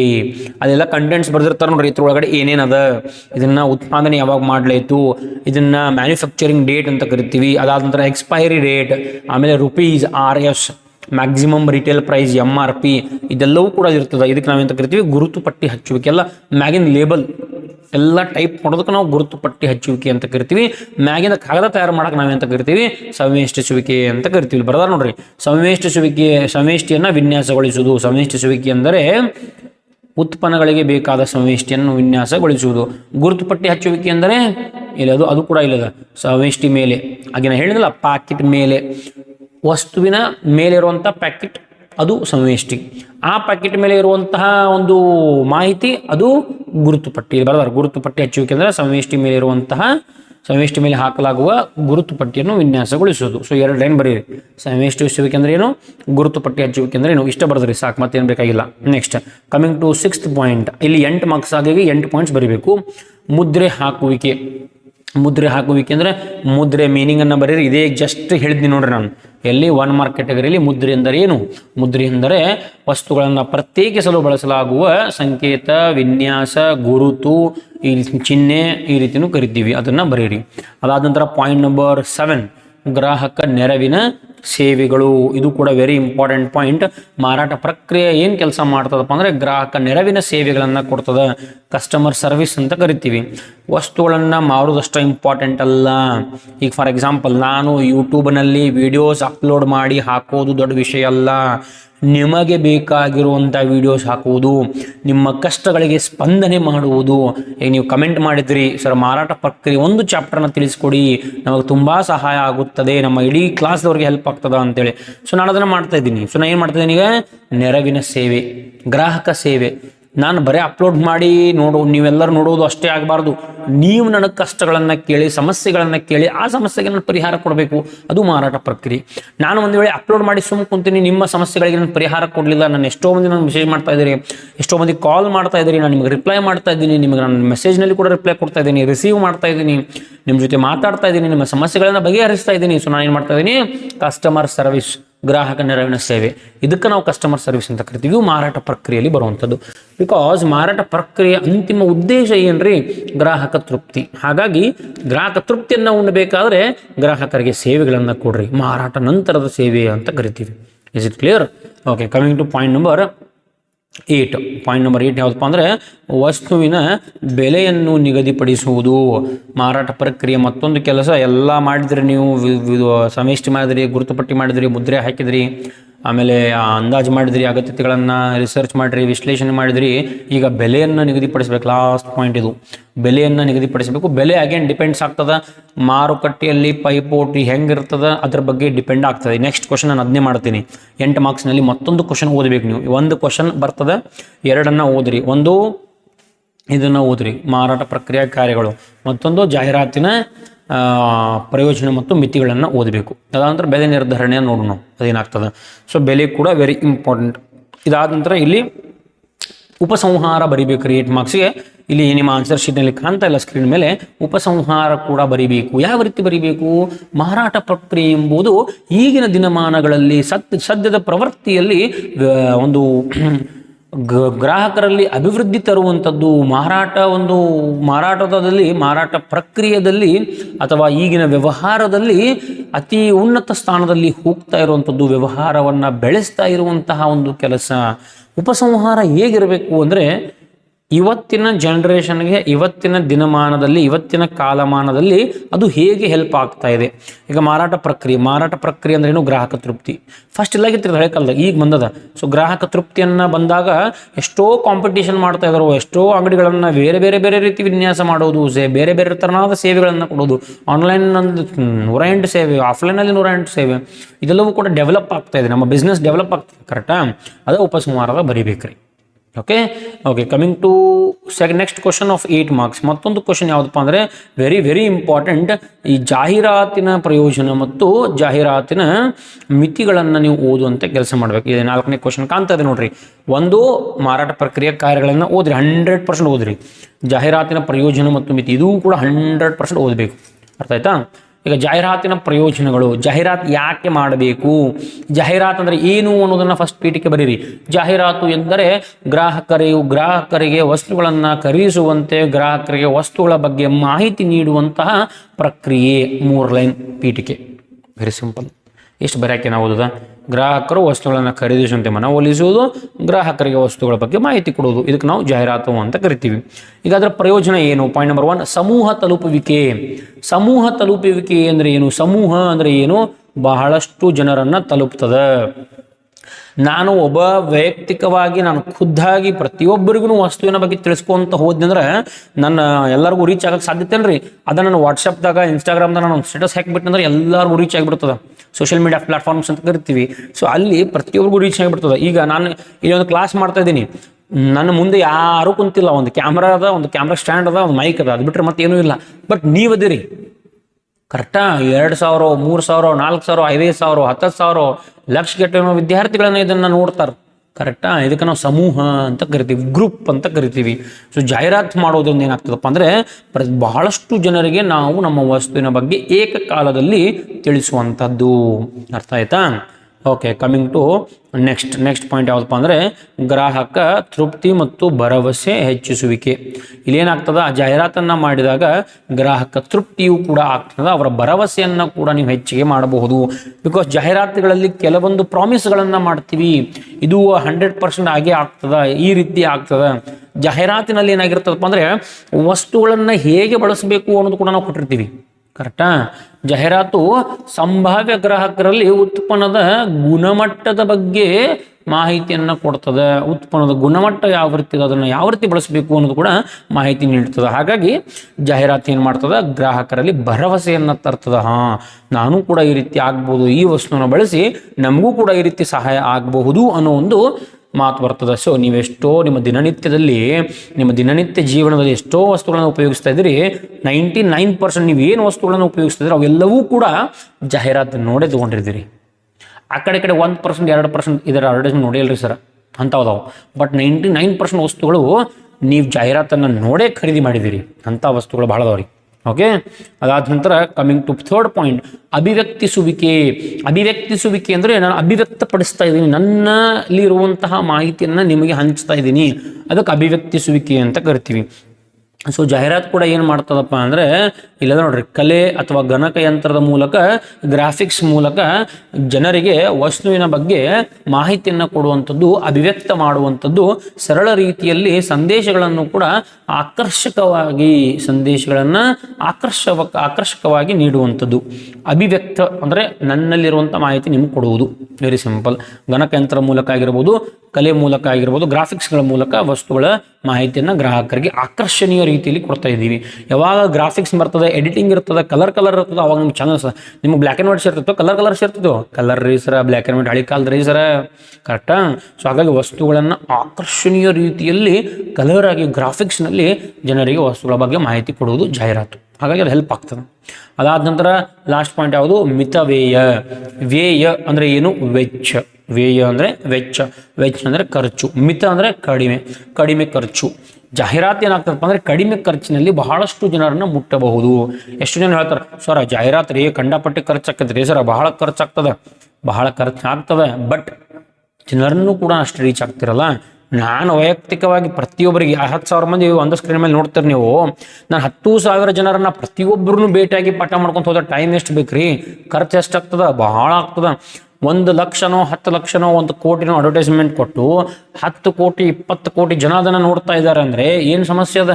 ಹಾಗಾಗಿ ಜಾಹೀರಾತು ಕಡಿಮೆ ವೆಚ್ಚದಲ್ಲಿ ಬಹಳಷ್ಟು ಜನರನ್ನು ತಲುಪಲಿಕ್ಕೆ ಸಹಾಯ ಆಗ್ತದೆ. ಇದು ಕೂಡ ಒಂದು ಪ್ರಯೋಜನ. ಅದಾದ ನಂತರ ಮಿತಿಗಳಿಗೆ ಬರ್ತೀವಿ. ಈಗ 4 ಪ್ರಯೋಜನ 4 ಮಿತಿಗಳನ್ನು ಬರೀಬೇಕು. ಮಿತಿಗಳೇನೇನಪ್ಪ ಅಂದರೆ ಕಡಿಮೆ ಶಕ್ತಿಶಾಲಿ ಅಂತ ಹೇಳಕತ್ತಾರೆ. ಬಿಕಾಸ್ ಅಡ್ವರ್ಟೈಸ್ಮೆಂಟ್ ಇನ್ನೂ ಕೂಡ ಎಷ್ಟೋ ಪ್ರದೇಶಗಳಲ್ಲಿ ಟೆಲಿವಿಷನ್ಸ್ಗಳಲ್ಲಿ ಕಾಣಲ್ಲ. ಇನ್ನೂ ಕೂಡ ಎಷ್ಟೋ ಪ್ರದೇಶಗಳಲ್ಲಿ ಮೊಬೈಲ್ ಫೋನ್ಸ್ಗಳನ್ನು, ಸೋಷಿಯಲ್ ಮೀಡಿಯಾ ಪ್ಲಾಟ್ಫಾರ್ಮ್ಸ್ಗಳನ್ನು ಯೂಸ್ ಮಾಡ್ತಾ ಇಲ್ಲ. ಎಲ್ಲರಿಗೂ ಕೂಡ ಇದು ತಲುಪುವುದು ತುಂಬ ಕಷ್ಟಕರ ಅಂತ ಹೇಳಕತ್ತಾರೆ ಅವರು. ಆಮೇಲೆ ಅಷ್ಟು ಶಕ್ತಿ ಅಲ್ಲ ಇದು. ಯಾಕೆ ಅಷ್ಟು ಶಕ್ತಿಶಾಲಿ ಅಲ್ಲಪ್ಪ ಅಂದರೆ ಬಿಕಾಸ್ ಇದು ವೈಯಕ್ತಿಕವಲ್ಲದ ರೂಪ. ಯಾವಾಗ ವೈಯಕ್ತಿಕವಾಗಿ ಮಾತಾಡುವುದನ್ನ ಬೇರೆ ಮತ್ತು ಜಾಹೀರಾತು ಮೂಲಕ ಜನರಿಗೆ ತಿಳಿಸೋದನ್ನ ಬೇರೆ. ವೈಯಕ್ತಿಕವಾಗಿ ಮಾತಾಡಿದಾಗ ಅದು ಪರಿಣಾಮಕಾರಿಯಾಗಿರ್ತದೆ, ಬಟ್ ಜಾಹೀರಾತು ಮೂಲಕ ಹೇಳಿದಾಗ ಅದು ಅಷ್ಟು ಪರಿಣಾಮಕಾರಿ ಆಗಲಿಕ್ಕೆ ಸಾಧ್ಯವಿಲ್ಲ. ಸೊ ಹಾಗಾಗಿ ಇದು ವೈಯಕ್ತಿಕ ಸಂವಹನ ಅಲ್ಲದೇ ಇರುವುದರಿಂದ ಕಡಿಮೆ ಶಕ್ತಿಶಾಲಿ. ವೈಯಕ್ತಿಕವಾಗಿ ನಾವು ಯಾರನ್ನೂ ಕೂಡ ಕಾಂಟ್ಯಾಕ್ಟ್ ಮಾಡ್ತಾ ಇಲ್ಲ. ಹಾಗಾಗಿ ಅವರ ಅಭಿರುಚಿಗಳೇನು, ಅವರ ಅಭಿಲಾಷೆಗಳು ಏನು ಅಂತ ನಮ್ಗೆ ಗೊತ್ತಿಲ್ಲ. ಸೊ ಹಾಗಾಗಿ ಇದು ಕಡಿಮೆ ಶಕ್ತಿಶಾಲಿ ಅಂತ ಕರಿತೀವಿ. ಅದಾದ ನಂತರ ಪ್ರತಿಕ್ರಿಯೆಯ ಕೊರತೆ. ಎಷ್ಟೋ ಜನ ಪ್ರತಿಕ್ರಿಯಿಸಲ್ಲ. ಜಾಹೀರಾತನ್ನು ನೋಡ್ರಿ, ನೀವು ಎಷ್ಟೋ ಜನ ವಿಡಿಯೋಸ್ ನೋಡ್ತೀರಿ, ಬಟ್ ಎಲ್ಲರೂ ಸಬ್ಸ್ಕ್ರೈಬ್ ಮಾಡಲ್ಲ, ಪ್ರತಿಕ್ರಿಯೆ ಕೊಡಲ್ಲ, ಲೈಕ್ ಮಾಡಲ್ಲ. ಎಷ್ಟೋ ಜನ, ನಾಟ್ ಎವ್ರಿಬಡಿ, ಎಷ್ಟೋ ಜನ ಲೈಕ್ ಮಾಡ್ತೀರಿ, ಎಷ್ಟೋ ಜನ ಸಬ್ಸ್ಕ್ರೈಬರ್ಸ್ ಇದೀರಿ, ಬಟ್ ಬಹಳಷ್ಟು ಜನ ಪ್ರತಿಕ್ರಿಯೆ ಕೊಡಲ್ಲ ಅಂತೇಳಿ ಜಾಹೀರಾತು ಕೂಡ ಆಗ್ತದೆ. ಈಗ ನೀವು ಆ ಜಾಹೀರಾತು ಕೊಡ್ತೀರಿ, ಅದನ್ನು ನೋಡ್ತಾರ ಅವರು, ಬಟ್ ಪ್ರತಿಕ್ರಿಯಿಸಲ್ಲ. ಅರ್ಥ ಆಯ್ತಾ? ನಿಖರ ಪ್ರತಿಕ್ರಿಯೆ ನಿಮಗೆ ಸಿಗಲ್ಲ. ಈಗ ಜಾಹೀರಾತನ್ನು ನೋಡ್ತಾ ಇದ್ದಾರೆ, ನೀವು ಪೇಪರ್ನಲ್ಲಿ ಹಾಕಿದಿರಿ, ಟೆಲಿವಿಷನ್ನಲ್ಲಿ ಹಾಕಿದಿರಿ, ಕೋಟಿ ಖರ್ಚು ಮಾಡಿದಿರಿ, ಅವು ಮನುಷ್ಯ ನೋಡಿದೋ ಇಲ್ಲೋ, ಆ ಮನುಷ್ಯನಿಗೆ ಅದು ಬೇಕೋ ಬೇಡವೋ ಅದರ ಪ್ರತಿಕ್ರಿಯೆ ನಿಮ್ಗೆ ಹೆಂಗೆ ಸಿಗ್ತದೆ? ಫೀಡ್ಬ್ಯಾಕ್ ಅಂತ ಕರಿತೀವಿ. ಹೆಂಗೆ ಸಿಗ್ತದೆ? ಎಲ್ಲಾದ್ರೂ ಸಿಗ್ತದ? ಇಲ್ಲ. ಸೊ ಹಾಗಾಗಿ ಪ್ರತಿಕ್ರಿಯೆ ಕೊರತೆ. ಅದಾದ ನಂತರ 3ನೇ ಪಾಯಿಂಟ್ ಯಾವುದಪ್ಪ ಅಂದರೆ ನಮ್ಯತೆ ಅಂತ ಕರಿತೀವಿ. ಅನಮ್ಯತೆ ಅಂತ ಕರಿತೀವಿ. ನಮ್ಯತೆ ಅಲ್ಲ, ಅನಮ್ಯತೆ. ನಮ್ಯತೆ ನಮನೀಯ ಅಂದ್ರೆ ಏನೋ ಫ್ಲೆಕ್ಸಿಬಲ್, ಹೆಂಗೆ ಬೇಕಾದಂಗೆ ಚೇಂಜ್ ಆಗೋದಕ್ಕೆ ನಾವು ನಮನೀಯ ಅಂತ ಕರಿತೀವಿ. ಅನಮ್ಯತೆ, ಒಂದು ಸಲ ಜಾಹೀರಾತನ್ನು ಹಾಕಿದ ಮೇಲೆ ಮುಗಿತು, ಬದಲಾಯಿಸಲಿಕ್ಕೆ ಸಾಧ್ಯವಿಲ್ಲ. ಜಾಹೀರಾತು ಒಂದು ಶಿಷ್ಟೀಕೃತವಾಗಿದ್ದು ಕಡಿಮೆ ನಮ್ಯವಾಗಿದೆ ಹಾಗೂ ವಿವಿಧ ಗ್ರಾಹಕರ ಗುಂಪುಗಳ ಅಗತ್ಯತೆಗೆ ತಕ್ಕಂತೆ ಮಾಡಿದ ಸಂದೇಶವಾಗಿರುವುದಿಲ್ಲ. ಜಾಹೀರಾತನ್ನು ಒಂದೇ ರೀತಿ ಮಾಡ್ತೀವಿ ರೀ ನಾವು. ಪ್ರತಿಯೊಂದು ಗುಂಪಿಗೆ ಆ ಜಾಹೀರಾತು ಹಿಡಿಸ್ಲಿಕ್ಕೆ ಆಗ್ಲಿಕ್ಕಿಲ್ಲ. ಎಲ್ಲರಿಗೂ ಕೂಡ ಅದು ಲೈಕ್ ಆಗಕ್ಕಿಲ್ಲ, ಅದು ಇಷ್ಟ ಆಗದೇ ಇರಬಹುದು. ಕೆಲವೊಬ್ಬರಿಗೆ ಇಷ್ಟ ಆಗ್ಬೋದು, ಕೆಲವೊಬ್ಬರಿಗೆ ಇಷ್ಟ ಆಗದೇ ಇರಬಹುದು. ಆ ರೀತಿ ಆಗ್ತದೆ. ಸೊ ಹಾಗಾಗಿ ಜಾಹೀರಾತು ಪ್ರತಿಯೊಬ್ಬರನ್ನೂ ಕೂಡ ಆಕರ್ಷಣೆ ಮಾಡ್ತದ ಅಂತ ಹೇಳಲಿಕ್ಕೆ ಸಾಧ್ಯವಿಲ್ಲ. ಹಾಗಾಗಿ ಇದು ಅನಮನೀಯ ಅಂತ ಕರಿತೀವಿ. ಇನ್ನು ಲಾಸ್ಟ್ ಪಾಯಿಂಟ್ ಯಾವುದಪ್ಪ ಅಂದರೆ ಕಡಿಮೆ ಪರಿಣಾಮಕಾರಿತನ. ಇದು ಅಷ್ಟು ಪರಿಣಾಮಕಾರಿ ಆಗಲಿಕ್ಕೆ ಸಾಧ್ಯ ಇಲ್ಲ. ಯಾಕಂದರೆ ವೈಯಕ್ತಿಕವಾಗಿ ಮಾತಾಡೋದನ್ನೇ ಬೇರೆ ಮತ್ತು ಈ ರೀತಿ ಪೇಪರ್ಗಳ ಮೂಲಕ, ಟೆಲಿವಿಷನ್ಗಳ ಮೂಲಕ ಮಾತಾಡೋದನ್ನೇ ಬೇರೆ. ವೈಯಕ್ತಿಕವಾಗಿ ಅಲ್ಲಿ ಯಾವುದೇ ರೀತಿ ಆಪ್ತತೆ ಇಲ್ಲದೆ ಇರುವುದರಿಂದ ಕಡಿಮೆ ಪರಿಣಾಮಕಾರಿ ಅಂತ ನಮಗೆ ಅನ್ನಿಸ್ತದೆ. ಅರ್ಥ ಆಯ್ತಾ? ಮತ್ತು ನೀವು ಮಾಡಬೇಕಾಗಿರುವಂಥ ಜಾಹೀರಾತು ಸಂಭಾವ್ಯ ಗ್ರಾಹಕರಿಗೆ ತಲುಪದೆ ಬೇರೆ ಗ್ರಾಹಕರಿಗೆ ತಲುಪಿತು ಅಂದರೆ ಏನು ಮಾಡೋರು? ನಿಮ್ಗೆ ಯಾರು ಬೇಕಾಗಿರ್ರಿ ಅಂಥವ್ರನ್ನ ಹುಡುಕಾಡಲಿಲ್ಲ. ಅದು ನೀವು ಚಾಕ್ಲೇಟ್ ಉತ್ಪಾದನೆ ಮಾಡ್ತಾ ಇದ್ರಿ, ಆ ಜಾಹೀರಾತು ಸಣ್ಣ ಹುಡುಗರ ತನಕ ಹೋಗಲಿಲ್ಲ, ಅದು ವಯಸ್ಸಾದಂಥವ್ರ ಹತ್ರ ಹೋಯ್ತು, ಅವ್ರು ಚಾಕ್ಲೇಟ್ ತಿಂತಾರ ಇಲ್ಲ. ಸೊ ಈ ರೀತಿನೂ ಆಗ್ಬೋದಲ್ಲ. ಸೊ ನಮಗೆ ಯಾವ ಗ್ರಾಹಕರು ಬೇಕು ಆ ಗ್ರಾಹಕರನ್ನ ತಲುಪದೇ ಇರಬಹುದು. ಬಟ್ ವೈಯಕ್ತಿಕ ಮಾರಾಟದಲ್ಲಿ ನನಗೆ ಯಾರು ಬೇಕು ನಾನು ಅವ್ರನ್ನ ಮುಟ್ತೀನಿ ರೀ, ನಾನು ಅವ್ರ ಕಡೆನೇ ಹೋಗ್ತೀನಿ ಡೈರೆಕ್ಟಾಗಿ. ಬಟ್ ಜಾಹೀರಾತು ಅದೆಲ್ಲರ ಹತ್ರನೂ ಹೋಗ್ತದೆ, ನಮಗೆ ಬೇಡದೇ ಇರೋರ ಹತ್ರನೂ ಹೋಗ್ತದೆ, ಹಾಗಾಗಿ ಪರಿಣಾಮಕಾರಿ ಕಡಿಮೆ ಆಗಿರ್ತದೆ. ಸೊ ಹೀಗಾಗಿ ಜಾಹೀರಾತು ಅಂತ ಕರೆದ ಮಿತಿಗಳು 4. ಈಗ ಅನುಕೂಲ, ಇದು ಉಪಸಂಹಾರ ಬರಿಬೇಕು. ಇಲ್ಲಿ ಉಪಸಂಹಾರ ಕಾಣ್ತಲ್ಲ ಸ್ಕ್ರೀನ್ ಮೇಲೆ. ಉಪಸಂಹಾರ ಯಾವ ರೀತಿ ಬರಿಬೇಕು? ಈ ಮೇಲಿನ ಎಲ್ಲವೂ ಜಾಹೀರಾತಿನ ಕೆಲವೊಂದು ಅನುಕೂಲ ಮತ್ತು ಕೆಲವೊಂದು ಮಿತಿಗಳಾಗಿವೆ. ಈ ರೀತಿ ಜಾಹೀರಾತಿನ ಮಿತಿಗಳು ಇದ್ದರೂ ಕೂಡ, ಹಲವಾರು ಜಾಹೀರಾತಿನ ಮಿತಿಗಳನ್ನು ನಾವು ಕಾಣಿಸಿದರೂ ಕೂಡ, ಜಾಹೀರಾತು ಈಗಿನ ಆಧುನಿಕ ಪ್ರಪಂಚದಲ್ಲಿ, ಬೆಳೆಯುತ್ತಿರುವ ತಂತ್ರಾಂಶದ ಪ್ರಪಂಚದಲ್ಲಿ ತುಂಬ ಪರಿಣಾಮ ಬೀರುತ್ತಿದೆ. ಜಾಹೀರಾತಿಗೆ ಪ್ರಾಮುಖ್ಯತೆ ಹೆಚ್ಚಾಗ್ತಾ ಇದೆ. ಈ ರೀತಿ ಬರಿಬೇಕ್ರಿ. ಮಿತಿಗಳದಾವು. ನಾವು ಹೇಳ್ತೀವಿ ಕಡಿಮೆ ಪರಿಣಾಮ, ಅನಮ್ಯ ಅಂತ ಹೇಳ್ತೀವಿ. ಹಂಗಂತೇಳಿ ಜಾಹೀರಾತು ಮಾಡೋದನ್ನ ಬಿಟ್ಟಾರೇನ್ರಿ ಯಾರೂ ಬಿಡಲ್ಲ. ಜಾಹೀರಾತು ಮಾಡಲೇಬೇಕು. ಕೆಲವೊಂದಕ್ಕೆ ಪ್ರಯೋಜನ, ಕೆಲವೊಂದಕ್ಕೆ ಮಿತಿಗಳು ಇದ್ದೇ ಇರ್ತಾವೆ. ಮನುಷ್ಯರಂದ ಮೇಲೆ ಸ್ಟ್ರೆಂತ್ ಕೂಡ ಇರಬೇಕು, ವೀಕ್ನೆಸ್ ಕೂಡ ಇರಬೇಕು, ಇದ್ದೇ ಇರ್ತದೆ. ಹಾಗಂಥೇಳಿ ವೀಕ್ನೆಸ್ನ ಎಲ್ಲ ಅಂತಲ್ಲ, ಅದು ಪ್ರಯೋಜನವೂ ಅದ, ಮಿತಿನೂ ಅದ. ಬಟ್ ಸ್ಟಿಲ್ ಪ್ರಯೋಜನ ಜಾಸ್ತಿ ತಾಕತ್ತದ, ಶಕ್ತಿಶಾಲಿ ಅದ. ಪ್ರಯೋಜನ ಬಹಳಷ್ಟು ಕಾಣ್ತೀವಿ ಮಿತಿಗಳಿಗಿಂತ. ಸೊ ಹಾಗಾಗಿ ಕನ್ಕ್ಲೂಷನಲ್ಲಿ ಇಷ್ಟೆಲ್ಲ ಮಿತಿಗಳ ಹೊರತಾಗಿಯೂ ಜಾಹೀರಾತು ಪ್ರಮುಖ ಪಾತ್ರವನ್ನು ವ್ಯವಹಾರದಲ್ಲಿ ನಿರ್ವಹಿಸುತ್ತದೆ. ಈ ರೀತಿ ಒಂದು 2-3 ಲೈನ್ ಬರೀರಿ. ಎಷ್ಟು ಜನಕ್ಕೆ ಹತ್ರ ಉಪಸಂಹಾರ ಏನು ಬರೀಬೇಕು ಅಂತ ಹೇಳಬಲ್ತೀರಿ ಸರ್? ಹಿಂಗೆ ಬರೀರಿ, ವೆರಿ ಸಿಂಪಲ್. ಅರ್ಥ ಆಯ್ತಾ? ಸೊ ಇವೆಲ್ಲವೂ ಕೂಡ 8 ಮಾರ್ಕ್ಸ್ನಲ್ಲಿ 2 ಕೊಟ್ಟಿನಿ. ಯಾವುದು? ಒಂದು ಮಾರಾಟ ಪ್ರಕ್ರಿಯೆ ಕಾರ್ಯಗಳನ್ನು ಓದ್ರಿ, ಒಂದು ಜಾಹೀರಾತಿನ ಪ್ರಯೋಜನ ಮತ್ತು ಮಿತಿ, ಇವೆರಡೂ ಪರ್ಫೆಕ್ಟ್ ಮಾಡಿರಿ. 4 ಮಾರ್ಕ್ಸ್ನಲ್ಲಿ ಮಾರಾಟ ಮತ್ತು ಮಾರುವಿಕೆ ನಡುವಿನ ವ್ಯತ್ಯಾಸಗಳನ್ನು ಓದ್ರಿ. ಅದಾದ ನಂತರ ಮಾರಾಟ ಪ್ರಕ್ರಿಯೆ ಮಿಶ್ರಣದ ಮೂಲಾಂಶಗಳನ್ನು ಓದ್ರಿ. ಇವು 4 ಆಯಿತು. 2 ಮಾರ್ಕ್ಸ್ನಲ್ಲಿ ಮಾರಾಟ ಪ್ರಕ್ರಿಯೆ ಅಂದರೆ ಏನು ಅಂತ ಓದ್ರಿ, ಅನುಕೂಲ ಉತ್ಪನ್ನಗಳ ಉದಾಹರಣೆಯನ್ನು ಓದ್ರಿ, ಆಮೇಲೆ ದೀರ್ಘ ಬಾಳಿಕೆ ಬರುವ ಉತ್ಪನ್ನಗಳ ಉದಾಹರಣೆಯನ್ನು ಓದ್ರಿ. 1 ಮಾರ್ಕ್ನಲ್ಲಿ ಮುದ್ರೆ ಎಂದರೆ ಏನು ಅಂತ ಓದ್ರಿ. ಅರ್ಥ ಆಯ್ತಾ? ಸೊ ಈ ರೀತಿ ಕೆಲವೊಂದು ಪಾಯಿಂಟ್ಸ್ಗಳನ್ನು ಓದಬೇಕು ಆಗ್ತದೆ. ಆಮೇಲೆ ಮತ್ತೊಂದು ಕ್ವಶನ್ ಅದ ಇಲ್ಲಿ, ಅದು 8 ಮಾರ್ಕ್ಸ್ನಲ್ಲಿ, ಅದಕ್ಕೆ ಕೆಲವೊಂದು ಸಲ 4 ಮಾರ್ಕ್ಸ್ನಲ್ಲಿ ಕೂಡ ಬರಬಹುದು. ಬೆಲೆ ನಿರ್ಧರಣೆಯ ಮೇಲೆ ಪರಿಣಾಮ ಬೀರುವ ಅಂಶಗಳು ಅಂತದ ಇಲ್ಲಿ ಕಾಣ್ತದೆ ನೋಡ್ರಿ. ಬೆಲೆ ನಿಗದಿ ಎಂದರೇನು, ಬೆಲೆ ನಿರ್ಧರಣೆಯ ಮೇಲೆ ಪರಿಣಾಮ ಬೀರುವ ಅಂಶಗಳು, ಇದೊಂದು ನೀವು ಓದ್ಕೊಂಡ್ಬಿಡ್ರಿ. ವೆರಿ ಸಿಂಪಲ್ ಅದ, ಈಸಿ ಅದ. ಬೆಲೆ ಅಂದರೆ ಏನು? ಅಮೌಂಟ್, ಹಣ ಪಾವತಿಸಬೇಕಾದಂಥದ್ದು, ಪಾವತಿಸಬೇಕಾದ ಹಣ ಅಂತ ಕರಿತೀವಿ. ಬೆಲೆ ಎಂದರೆ ಏನು ಅಂತೇಳಿ ಮಾರಾಟ ಪ್ರಕ್ರಿಯೆ ಮಿಶ್ರಣದ ಮೂಲಾಂಶ 4 ಮಾರ್ಕ್ಸ್ನಲ್ಲಿ ನೋಡಿ ನಾನು ಇದೇಗ್ರೆ. ಸೊ ಆ ಬೆಲೆಯನ್ನು ಡಿಸೈಡ್ ಮಾಡಬೇಕಾದ್ರೆ ಯಾವೆಲ್ಲ ಅಂಶಗಳು ಪರಿಣಾಮ ಬೀರ್ತದೆ ಬೇಕಾದ್ರೆ ಸಂಕ್ಷಿಪ್ತವಾಗಿ ಹೇಳ್ಕೊಂತ ಹೋಗ್ತೀನಿ. ಉತ್ಪನ್ನದ ವೆಚ್ಚ, ನೀವು ಉತ್ಪಾದನೆಯನ್ನು, ಒಂದು ವಸ್ತುವನ್ನು ಉತ್ಪಾದನೆ ಮಾಡಲಿಕ್ಕೆ ವೆಚ್ಚ ಬಹಳಷ್ಟು ಮಾಡಿದಿರಿ, ಬೆಲೆ ಎಷ್ಟಾಗಿರುತ್ತೆ? ಹೆಚ್ಚಾಗಿರುತ್ತೆ, ಕಡಿಮೆ ಆಗ್ತದೆ? ಆನ್ಸರ್ ಮಾಡ್ಕೊತ ಹೋಗ್ಬೇಕು. ಕರೆಕ್ಟಾ? ನೀವು ಮನಸ್ಸಿನಲ್ಲಿ ಆನ್ಸರ್ ಮಾಡ್ಕೊಡ್ರಿ. ಮೊಬೈಲ್ ಉತ್ಪಾದನೆ ಮಾಡಲಿಕ್ಕೆ ತುಂಬ ವೆಚ್ಚವನ್ನು ನಾನು ಮಾಡಿದ್ದೀನಿ, ಮೊಬೈಲ್ ರೇಟ್ ಕೂಡ ಹೆಚ್ಚಿರ್ತನೋ ಕಡಿಮೆ ಇರ್ತನೋ? ಹೆಚ್ಚೇ ಇರ್ತದೆ. ನೆಕ್ಸ್ಟ್ ಯಾವುದಪ್ಪ ಅಂದರೆ ತುಷ್ಟಿಗುಣ ಮತ್ತು ಬೇಡಿಕೆ. ಬಹಳಷ್ಟು ಜನ ವಸ್ತುವನ್ನು ಬೇಡ್ತಾ ಇದ್ದಾರೆ, ಅದಕ್ಕೆ ಬೇಡಿಕೆ ಹೆಚ್ಚದ. ವಸ್ತುವನ್ನು ಬಹಳಷ್ಟು ಜನ ಬೇಡ್ತಾ ಇದ್ದಾರೆ ರೀ, ಬೆಲೆ ಹೆಚ್ಚು ಮಾಡ್ತೀರೋ ಕಡಿಮೆ ಮಾಡ್ತೀರಿ? ಹೆಚ್ಚು ಮಾಡ್ರಿ. ಬಹಳಷ್ಟು ಜನ ಬೇಡಾಕತ್ತಾರ ರೀ, ನಿಮ್ಮ ಕಡೆ ಇಲ್ಲ, ಬೇಡಿಕೆ ಹೆಚ್ಚಾಗ್ತಾ ಇದೆ. ಇದನ್ನ ಅರ್ಥಶಾಸ್ತ್ರದ ಕರಿತೀರಿ ಪೂರೈಕೆ ಮತ್ತು ಬೇಡಿಕೆ ರೇಖೆಗಳು. ಬೇಡಿಕೆ ಹೆಚ್ಚಾದಂತೆ ವಸ್ತುವಿನ ಬೆಲೆ ಹೆಚ್ಚಾಗ್ತದೆ, ಕೆಲವೊಂದ್ಸಲ ವಸ್ತುವಿನ ಬೆಲೆ ಹೆಚ್ಚಾದಂತೆ ಬೇಡಿಕೆ ಕಡಿಮೆ ಆಗ್ತದೆ. ಕರೆಕ್ಟಾ? ಜನ ಬೇಡ್ತಾ ಇದ್ದಾರಂದ್ರೆ ಹೆಚ್ಚು ಮಾಡಿಬಿಡ್ರಿ. ಅದು ಗಾಳಿ ಬಿಟ್ಟಾಗ ತುರ್ಕೊಂಡ್ಬಿಡುವುದು ಅಂತ ಹೇಳ್ತಾರೆ, ಗೊತ್ತು? ಗಾಳಿ ಬಿಟ್ಟಾಗ ತುರ್ಕೊಳ್ಬೇಕು, ಆ ರೀತಿ. ಅದಾದ ನಂತರ ನೆಕ್ಸ್ಟ್ ಮಾರುಕಟ್ಟೆಯಲ್ಲಿ ಪೈಪೋಟಿಯ ಮಿತಿ ಅಂತ ಹೇಳಕತ್ತಾನ ಅವನು. ಪೈಪೋಟಿ ಅಂದರೆ ಕಾಂಪಿಟೇಷನ್. ಬಹಳಷ್ಟು ಜನ ಅದನ್ನು ಮಾರ್ತಾ ಇದ್ದಾರೆ, ಮೊಬೈಲ್ ಫೋನ್ ಬಹಳಷ್ಟು ಜನ ಮಾರ್ತಾ ಇದ್ದಾರೆ. ಅವಾಗ ನಾನು ಕಡಿಮೆ ಬೆಲೆಗೆ ಮಾರಬೇಕು, ಜಾಸ್ತಿ ಬೆಲೆಗೆ ಮಾರಬೇಕು? ನೀವು ಜಾಸ್ತಿ ಬೆಲೆಗೆ ಮಾರಿದ್ರೆ ನಿಮ್ಮ ಹತ್ರ ಯಾರು ಬರ್ತಾರ್ರಿ? ಬಿಕಾಸ್ ಬಹಳಷ್ಟು ಜನ ಮಾರ್ತಿದಾರಲ್ಲಿ. ಸೊ ಪೈಪೋಟಿ ಅಂದಾಗ ಕಡಿಮೆ ಬೆಲೆಗೆ ಮಾರ್ರಿ. ನೀವು ಪೈಪೋಟಿ ಮಾಡ್ರಿ. ಬೇರೆ ಯಾವ ಬಾಜಿಗೆ ನಾವು 10 ರೂಪಾಯಿ ಕೊಡಕತ್ತಾನ, ನೀವು 9 ರೂಪಾಯಿಗೆ ಮಾರ್ರಿ. ಅವ್ನು 10 ರೂಪಾಯಿಗೆ ಮಾರಾಕತ್ತಾನು, ನೀವು 11ಕ್ಕೆ ಮಾರಿದ್ರೆ ನಿಮ್ಮ ಹತ್ರ ಯಾರಾದರೂ ಬರ್ತಾರಾ? ಬರಲ್ಲ. ಸೊ ಬೆಲೆ ಕಡಿಮೆ ಆಗ್ಬೇಕು, ಪೈಪೋಟಿ ಹೆಚ್ಚಾದಂತೆ ಬೆಲೆ ಕಡಿಮೆ ಆಗಬೇಕು. ಸರ್ಕಾರದ ಮತ್ತು ಕಾನೂನು ನಿಬಂಧನೆಗಳು. ಕೆಲವೊಂದು ವಸ್ತುಗಳಲ್ಲಿ ಸರ್ಕಾರ ಮಧ್ಯಪ್ರವೇಶಿಕೆ ಮಾಡ್ತದೆ, ಆ ವಸ್ತುವನ್ನು ಬೆಲೆ ಹೆಚ್ಚು ಮಾಡಲಿಕ್ಕೆ ಸಾಧ್ಯವೇ ಇಲ್ಲ. ಆ ವಸ್ತುವನ್ನು ನಿಗದಿತ ಬೆಲೆಗೆ ನೀವು ಮಾರಬೇಕು. ಕೆಲವೊಂದು ವಸ್ತುಗಳು ಅದಾವ್ರಿ, ಅದು ಸರ್ಕಾರ ಮಧ್ಯಪ್ರವೇಶಿಕೆ ಮಾಡ್ತದೆ, ಅದನ್ನು ಹೆಚ್ಚು ಮಾಡಬೇಡ್ರಿ ಅಂತ ಹೇಳ್ತದೆ. ಆಮೇಲೆ ಬೆಲೆ ನಿಗದಿಯ ಉದ್ದೇಶ, ನಿಮಗೆ ದೀರ್ಘ ಅವಧಿ ಲಾಭ ಬೇಕಾಗಿದೆ. ದೀರ್ಘಾವಧಿಯಲ್ಲಿ ನಾನು ಬದುಕಬೇಕು ಮಾರುಕಟ್ಟೆಯಲ್ಲಿ, ನಾನು 10 ವರ್ಷ 20 ವರ್ಷ ಮಾರುಕಟ್ಟೆಯಲ್ಲಿ ಬದುಕಬೇಕು ಅನ್ನೋದಿದ್ದರೆ ಬೆಲೆ ಕಡಿಮೆ ಮಾರ್ರಿ. ಕಡಿಮೆ ಬೆಲೆಗೆ ಮಾರಿದ್ರೆ ಗ್ರಾಹಕರು ಹೆಚ್ಚು ಬರ್ತಾರೆ. ಗ್ರಾಹಕರು ಹೆಚ್ಚು ಬರ್ತಾ ಇದ್ದಾರೆ ಅಂದರೆ ನಿಮ್ಮ ಸಂಸ್ಥೆ ಬಹಳಷ್ಟು ವರ್ಷ ತನಕ ಬದುಕ್ತದೆ. ಇಲ್ಲ ಸರ್, ನಾನು ಒಂದೇ ವರ್ಷ ಬಿಸ್ನೆಸ್ ಮಾಡಬೇಕು, ಹಾಗಾದರೆ ಬೆಲೆ ಹೆಚ್ಚು ಮಾಡಿರಿ. ಬೆಲೆ ಹೆಚ್ಚು ಮಾಡಿ ವಸ್ತುಗಳನ್ನು ಮಾರ್ರಿ, 1 ವರ್ಷದ ರೊಕ್ಕ ಮಾಡ್ಕೊಂಡು ಮುಚ್ಕೊಂಡು ನೀವು ಅಂಗಡಿಯನ್ನು ಮುಚ್ಚಿ ಹೋಗಿಬಿಡ್ರಿ, ಅಂಗಡಿಯನ್ನು ಮುಚ್ಕೊಂಡು ಹೋಗ್ಬೋದು. ಕರೆಕ್ಟಾ? ಆದರೆ ದೀರ್ಘಾವಧಿಯನ್ನು ಬದುಕಬೇಕು ಅಂದಾಗ ಬೆಲೆ ಹೆಚ್ಚಾಗಬೇಕು. ಇಲ್ಲಿ ವೆರಿ ಸಿಂಪಲ್ ಅದ ರೀ, ಬೆಲೆ ಹೆಚ್ಚು ಬೆಲೆ ಕಡಿಮೆ, ಬೆಲೆ ನಿಗದಿ ಉದ್ದೇಶ, ದೀರ್ಘಾವಧಿ ಉದ್ದೇಶ ಬೆಲೆ.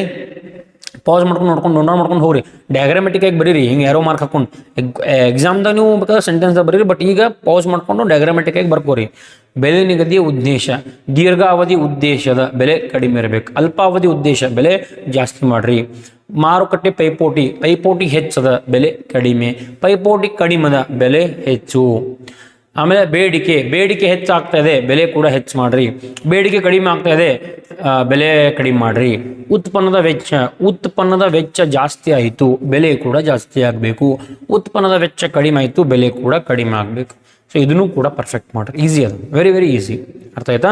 ಮತ್ತೊಮ್ಮೆ ಹೇಳ್ತೀನಿ ನೋಡ್ರಿ, ಮಾರಾಟ ಪ್ರಕ್ರಿಯೆ ಕಾರ್ಯಗಳು, ಬೆಲೆ ನಿರ್ಧರಣೆಯ ಮೇಲೆ ಪರಿಣಾಮ ಬೀರುವ ಅಂಶಗಳು, ಜಾಹೀರಾತಿನ ಅನುಕೂಲ ಮತ್ತು ಮಿತಿಗಳು, ಪ್ರಯೋಜನ ಅಥವಾ ಅನುಕೂಲ ಬೋತಾರ್ ಸೇಮ್, ಆಮೇಲೆ ಮಿತಿಗಳು.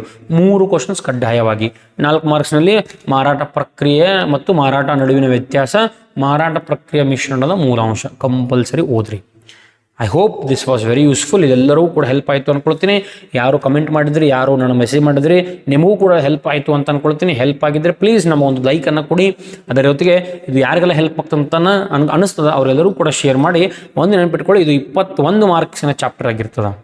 ಸೊ ಇಲ್ಲಿಗೆ ನನ್ನ ವಿಡಿಯೋ ಸೆಷನ್ನ ಎಂಡ್ ಮಾಡ್ತೀನಿ. Thank you for watching Vikas commerce tutorials and spending your valuable time with us. ಧನ್ಯವಾದ.